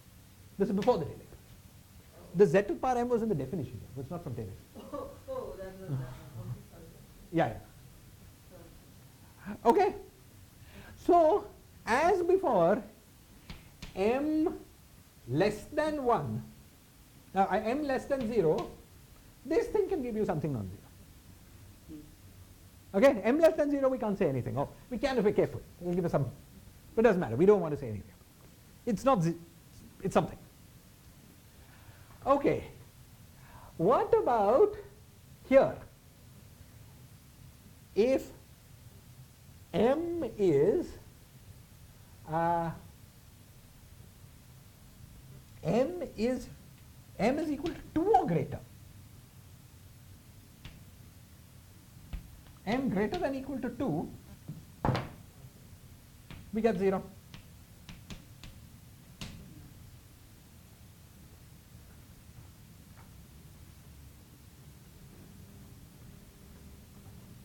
And what about when m is equal to 1? M is equal to 1, this part is 0, so we don't have to worry about that. It all comes from here. Okay? And this is precisely get minus I square root alpha prime by 2 times the identity state. Here's your normalization.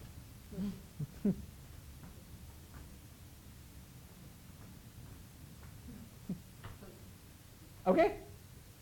So now we can completely identify the state. Okay? What is the state? What state in the Hilbert space is annihilated? What? We now using that commutation. Exactly. So del x is equal to minus I square root alpha prime by 2 times alpha minus 1 on identity. Plus other things that we don't want to think about, right? Because the normal order part could be, right? No. Not. Order part could contribute something, but we want to put on hold for the moment. No, it can only contribute something for m less than 0. And what happens when it's less than 0? So what happens when m is less than 0 is that you get this creation state. And is that the state corresponding to the derivative of x, is that plus whatever we're talking about? No. What? See, we know that this thing, we will be ignorant of what happens when m is less than 0. But we have these equations. We have that alpha m on this state is equal to 0 for m greater than equal to 2. We have that alpha 1 on psi is equal to minus I by square root alpha prime by 2. I flipped it? No. Okay, times identity. Okay? We know these. Now this is sufficient to tell us exactly what the state is. The only state in the Hilbert space that obeys these equations. See, this fact tells us that there are no oscillator excitations of the oscillators with energies 2, 3, 4 to infinity.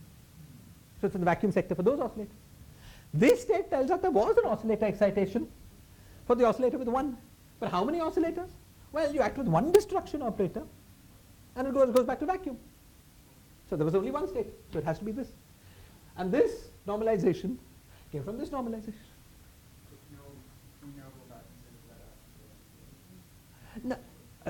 No, we can't. You see, because Suppose we had a state, okay, which was alpha minus 1 on vacuum. Now we act with alpha minus 3 on that state. What do you get? You get alpha minus 1 times alpha minus 3. So this stuff here shouldn't kill the state. And it doesn't. In fact, it will give you exactly alpha minus 1 times alpha minus 3 when you expand it out. Okay, let's check that if you want. Okay, so let's check that. So suppose we act with this when m is negative. Okay, so suppose m is equal to minus n. I'm going to claim that what you will get will be alpha minus n times alpha minus 1. Okay, so let's check that. You see, what we have to do is to pick out the residue from here. So we will have to Taylor expand this enough times so that we have only 1 by z. Okay, so how many times do we have to Taylor expand this? We already have 1 free, so this will be the mth. It will be del mx. We'll get del mx times del x. I haven't yet shown this to you, but this product, this operator, is dual to the state. This operator is dual to alpha minus 1. This operator is dual to alpha minus m. Let me show you that. I'll show you that and then I can make this proof per se. Is this clear?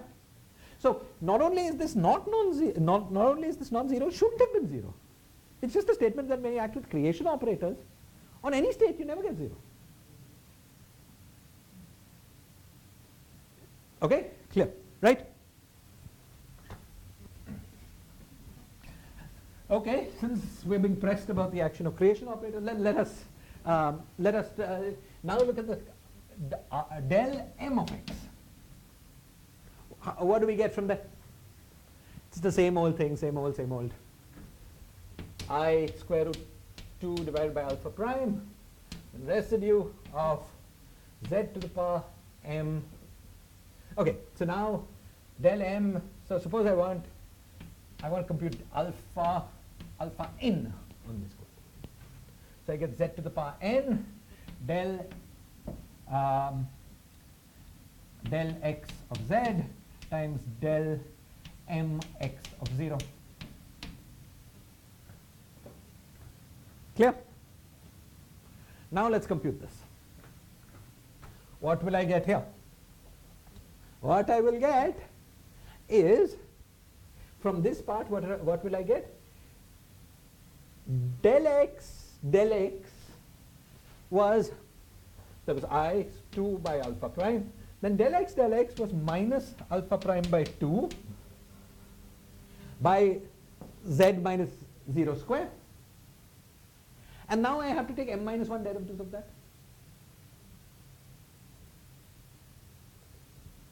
So, I believe I get m factorial with some sign. You can work that out. Since Indranil wants to keep track of the numbers, we can do it. It's a pain, but you can do it, right? Divided by z divided by z times m derivatives here, 1 derivative here, m plus 1. I haven't kept track of the number carefully, but it's an easy job. It's Taylor extension. Okay. This is basically when we're defining this operator. That first term is how it acts on the one state, and this is sort of how it would act on the other. Exactly. So now what we've got is this times identity plus the normal ordered stuff. As before, normal order stuff won't allow us to say anything for m less than 0. Okay? But for m greater than 0, we get 0 unless, now I should be careful because there was a z to the power n. Yes. So for n is equal to m, we get something specific. You know, some m factorial, blah, blah, blah. This stuff. Times identity. We get some known number, which is easy to calculate, times identity. N greater than 0, greater than equal to 0, n not equal to m, we get 0. M less than 0, we get something. What is this state? It's a given normalization obtained from this number times identity, times, so it's a given normalization times alpha minus m acting on identity. So bit careful in computing the normalization, because you'll have to use the fact that alpha m, alpha minus m doesn't just give you identity, it gives m times identity. You'll have taken into account that factor of m.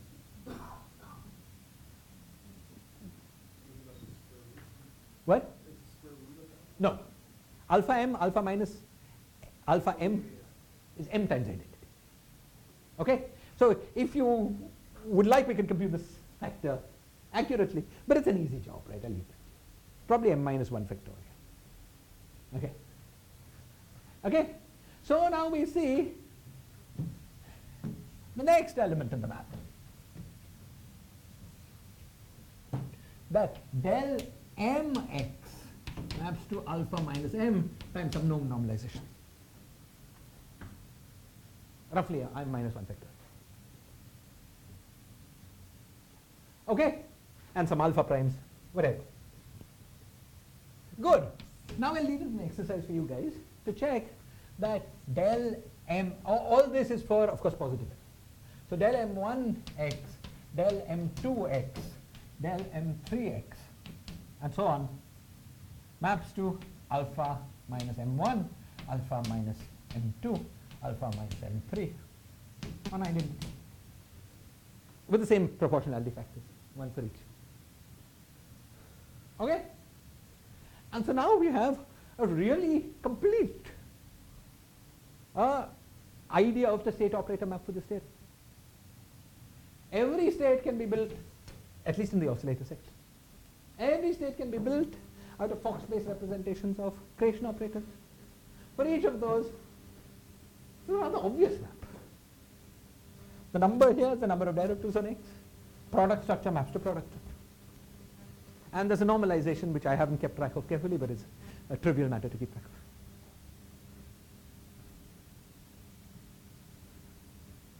Is this clear? So in this theory, we completely understand the state operator. For every state we understand the operator, for every operator we understand the state. Except for one thing. We haven't yet talked about the zero modes. Now let's talk about the zero modes. Okay? But first, questions or comments about this?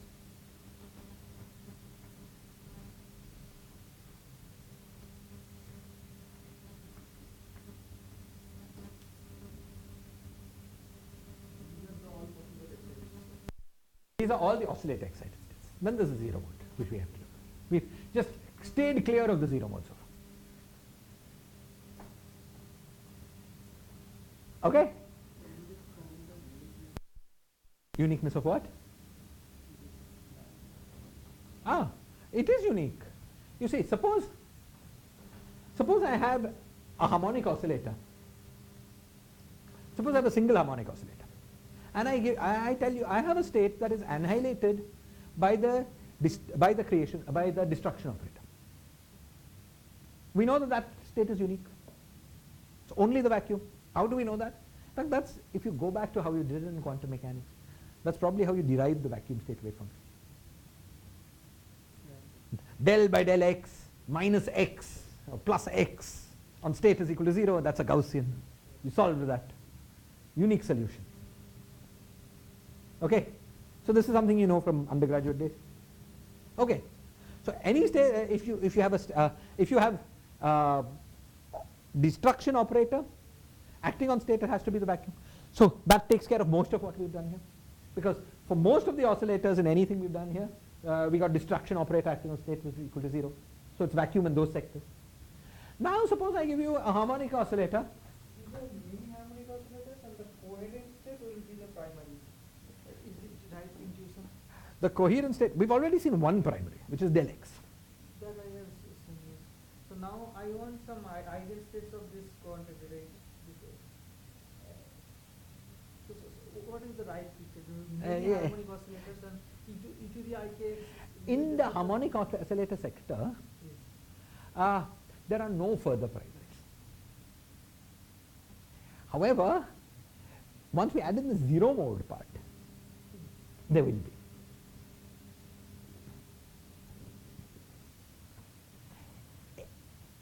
See, in the harmonic oscillator sector, every primary corresponds to some of these. I'm very sorry. No, no. Don't really got this. Yes. What is the scaling operator? What is L0? Sorry, I missed it. What is L0? What is L0? Well, we know what T is. Yes, what is L0? That's what I want. Minus 1 by alpha prime. Del x, del x, del x. And what? L0 is going to be this bilinear now. Yes, yes. Oh, okay. Yes, yes, yes.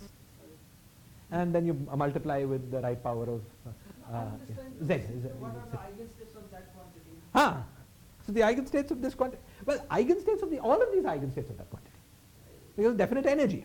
Definite energy, but I want the primaries. You want the primaries, exactly. Very complicated operator, I'm not being able to guess. It's in the oscillator sector, there is one primary, Which is this? del x. In the oscillator sector, every other operator in the theory is a descendant of one primary. Okay. I'm sorry, I should say there's a second primary, which is identity. Identity and x. Identity, okay. Okay? Had there been no zero modes in the theory, in everything we're doing here, every operator we've talked about so far Yes. is a descendant of either identity or del x. There are no other primaries in this theory. Okay? It's an incredible theory. Okay. And in the momentum sector, you will see even del. I'm coming. Yes. But there are going to be an infinite number of primaries because there's going to be one for each momentum. Into the IKX kind of. Exactly, e to the pi x. But then I want to understand this thing. What I mean by understanding is that can I understand it in terms of harmonic oscillators? That I have lots of harmonic oscillators. Every state is in this into the IKX.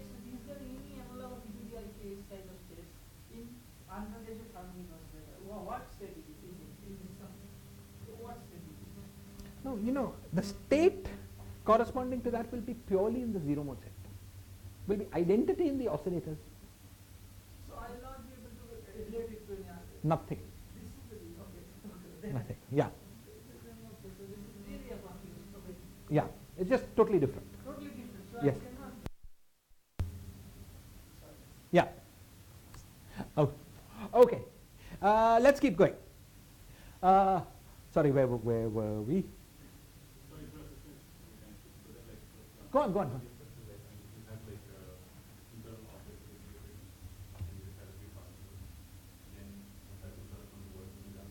I didn't understand. Say again. Yes. Yes. Yes. Yes. Yes. Roughly what he's asking.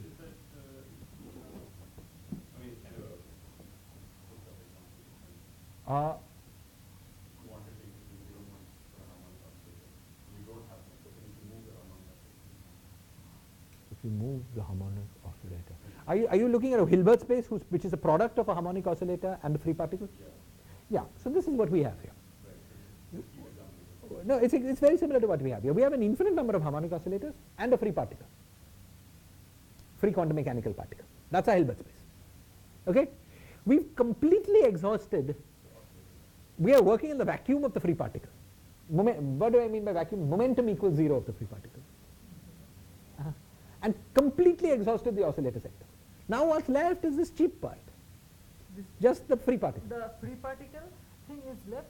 So the free particle was the shift symmetry of xs, and because in harmonic oscillator this is not there because there is this omega x square that will Exactly. ruin. Yes. So this mode was really not there Was in the not harmonic there. Yes. oscillator. Yes. So this is a new thing. This is completely new. Exactly. And it is really like harmonic oscillator plus a free particle. Times.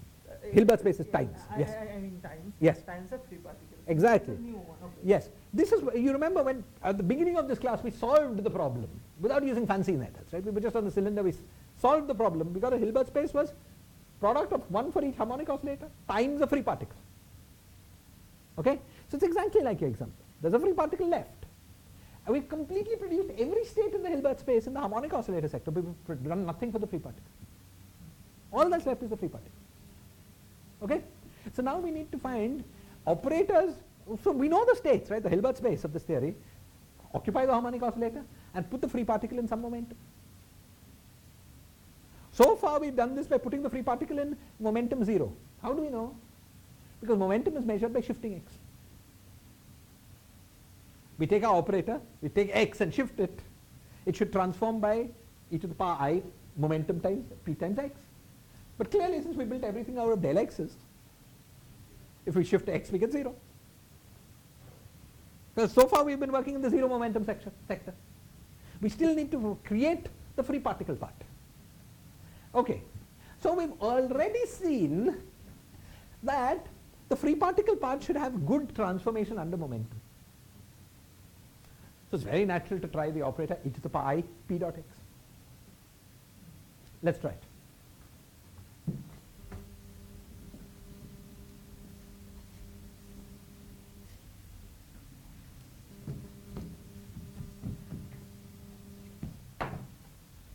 So look at the operator e to the power I k dot x. Now we should be getting a bit nervous, because there's no del x, there's only x. So it's all going to work out. Are we going to get logs? The wonderful thing is we'll get logs, but they'll exponentiate. And exponentials of logs are okay. Okay? Let's see how that works. What we mean by this is this normal order, always. Doesn't have meaning. Okay? Now what we're going to do is to look at the OP with minus 1 by alpha prime del x of z del x of z. Let's put this at 0 for simplicity, so we don't have to keep writing.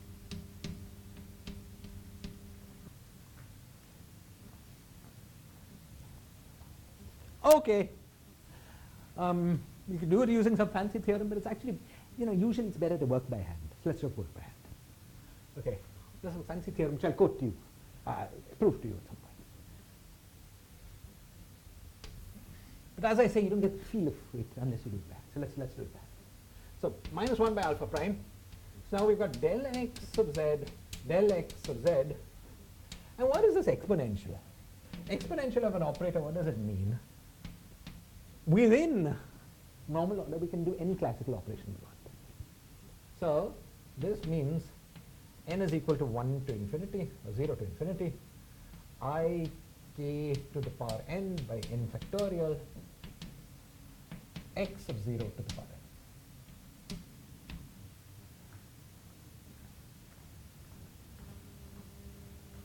Now we use Wick's theorem. Okay. How many ways are there of contracting this guy? First we'll do 2 contractions, then we'll do 1 contraction. Let's first do the most singular. This guy contracted with this, and this guy also contracted with this. So how many ways are there of contracting these guys? Finitely many, yes, but how many?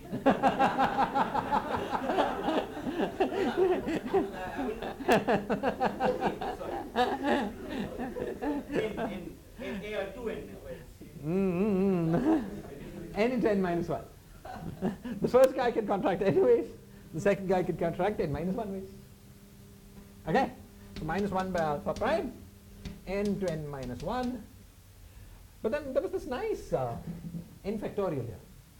So what does it become? It becomes x to the n minus 2 at 0 divided by n minus 2 factorial. Now this ik has 2 extra powers. We'll write ik to the power n minus 2 and then take an ik squared out. So that's same as minus k squared out. So k squared. Okay? And then we have to sum n is equal to 0 to infinity.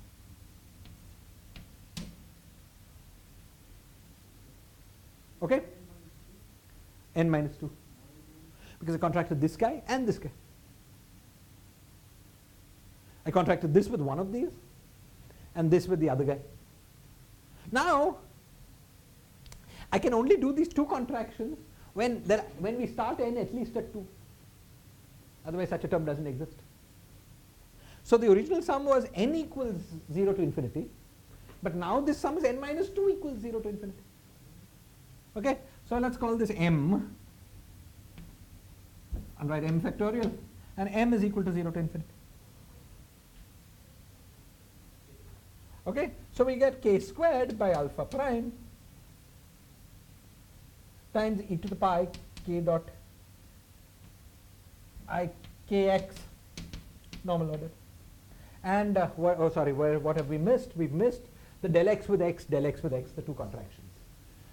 Now, what was that? X with x was minus alpha prime by 2 log. Del x will be minus alpha prime by Dimension counting.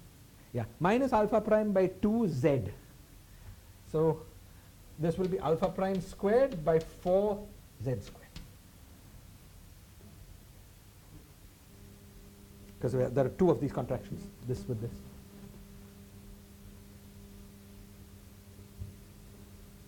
Okay? So this term, the most singular term, is alpha prime k squared by 4 by z squared times e to the pi k dot x.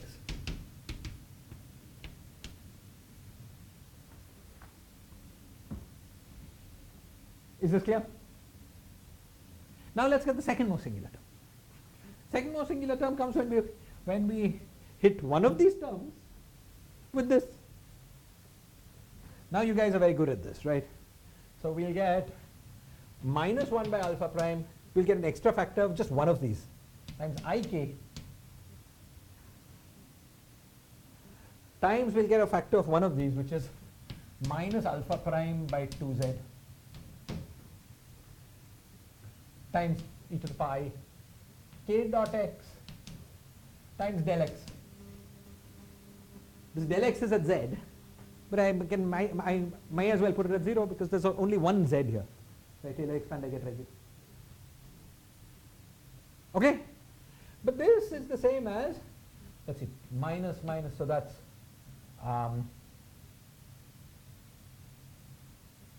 the 2 is irritating. And it's irritating because I messed it up because there were two ways times n. Okay, so this 2 goes away. So this is, now look, ik times del x times e to the pi kx, all within normal order, is same as del of e to the pi kx.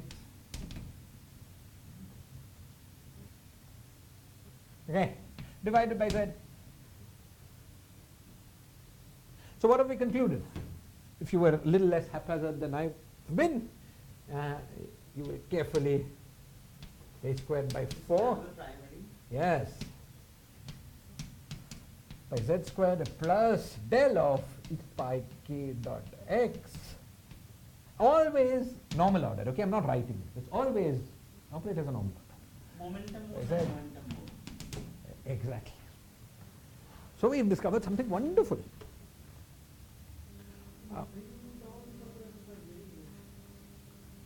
In the free limit, namely alpha prime going to 0. Why do you say they're very heavy? Maybe you're normalizing things differently. Yes, alpha prime k squared by 4. Okay? That's right. They're very near to 0 because classically x has dimension 0. So any function of x has dimension 0. It's purely quantum effect that makes it non-zero dimension. That's why you're seeing the alpha prime. Yeah, that is why I was looking at the comment, but I got very confused. Thank you. I was looking at this. No, these things are making sense. Okay. Okay. And really, if you see that dimensions are not correct. Yeah, I can't, and then you've done something wrong. Yes. Okay. Okay. So what is this? This is a primary operator. H is equal to alpha prime k squared by 4. Go on. Go on. You have this DOC operator by both in the OPEs. Huh? Like local operator. Uh-huh. I don't understand how it's for IKX local operator. Ah, I mean, I know that you have like X at 0. sorry. Sorry, let me just. Hello? Hi, Naveen. I'm teaching a class, Naveen, actually. So I'll get back to you in like 10 minutes. Okay. Yeah, thanks. Why is it local? You see, it doesn't look local in target space. But this is e to the power ikx at z. So on the conformal field theory, it's an insertion at a given point. That's why it's local. What is a local operator? It's a modification to the path integral that cares only what your fields are doing at the point z. Just that. So one should not mix up what's happening in target space and the well sheet. What? We've explicitly normal ordered to make sense of it. See, it would have been local anyway. It just wouldn't have. It would have been infinity, local and infinity. So our mathematician friends wouldn't have liked it. We wouldn't have liked it either. We couldn't. You see, without normal ordering also, all you're doing is modifying the path integral at z. It's just that the modification would have given us infinity. So we don't like it. But it was not the locality. It was a well-defined list. But it was always local. Okay? Excellent. So now we see that now there's a rich spectrum of primaries. For every k, there is a primary. What does this correspond to under the state operator map? Well, I'll leave the following as an exercise to you. Okay? Show that alpha minus m, alpha m on e to the pi k dot x is equal to 0 for all m greater than 0. Well, not equal. For all m greater than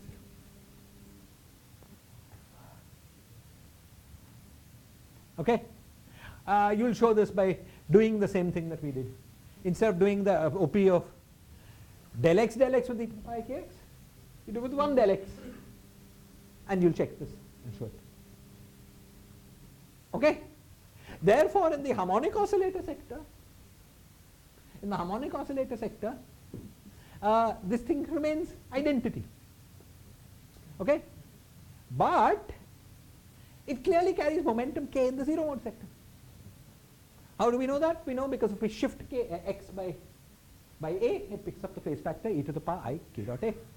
The only state that does that is the merge state with the momentum k.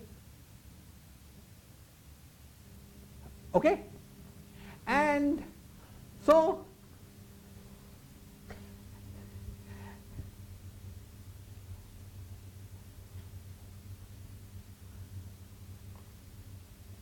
yeah, and so we're all very happy.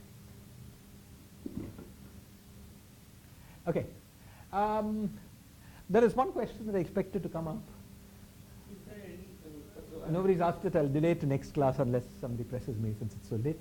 is there any state that alpha 0 annihilates? Alpha 0. There's no such thing as alpha 0. There's alpha 1, alpha minus 1. Zeros are the 0 mode sector. Right. Okay? So, oscillators start with 1. Yeah. Okay. Yeah. Now, there is some form. Can hit null states one by changing your this quantity.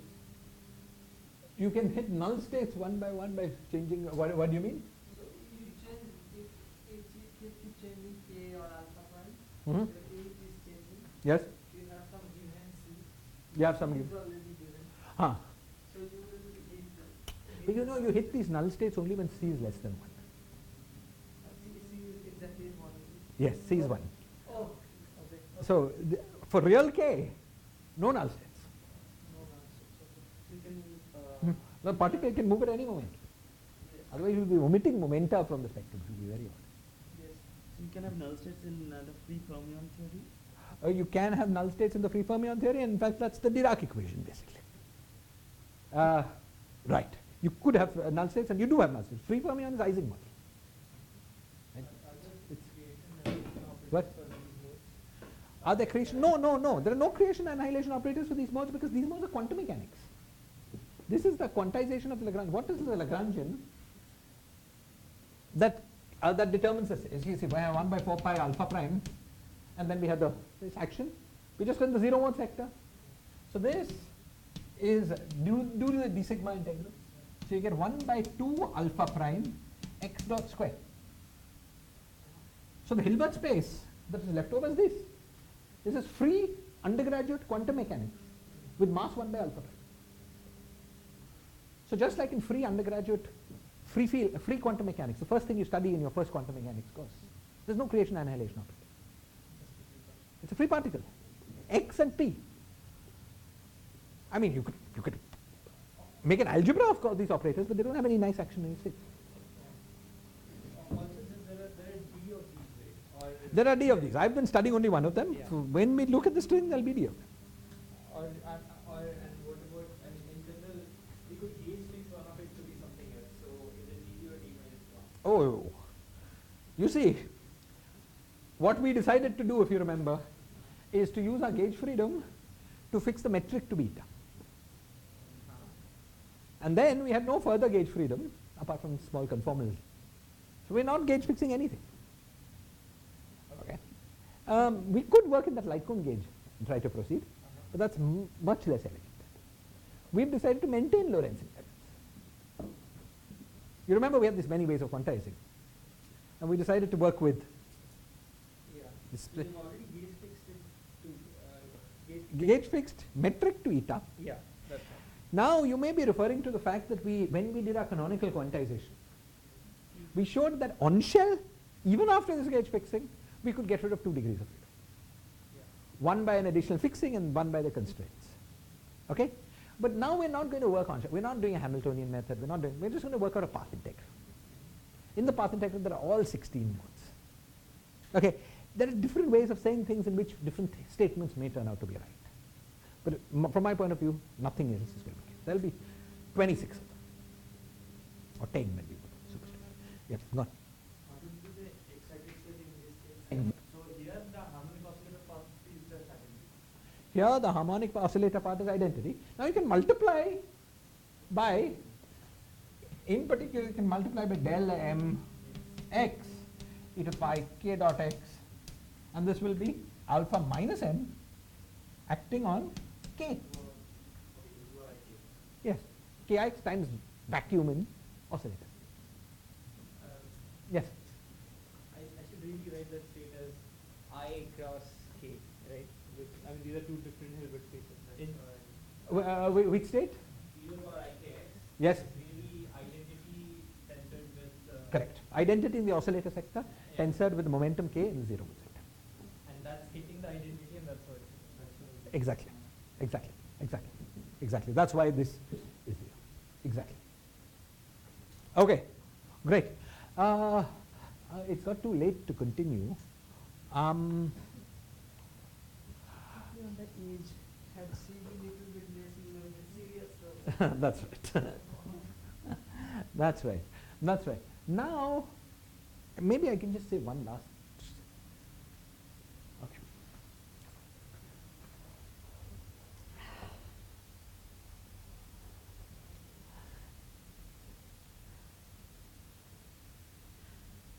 I'll say it tomorrow.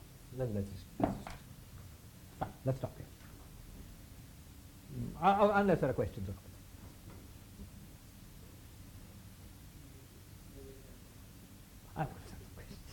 You got me there. Okay.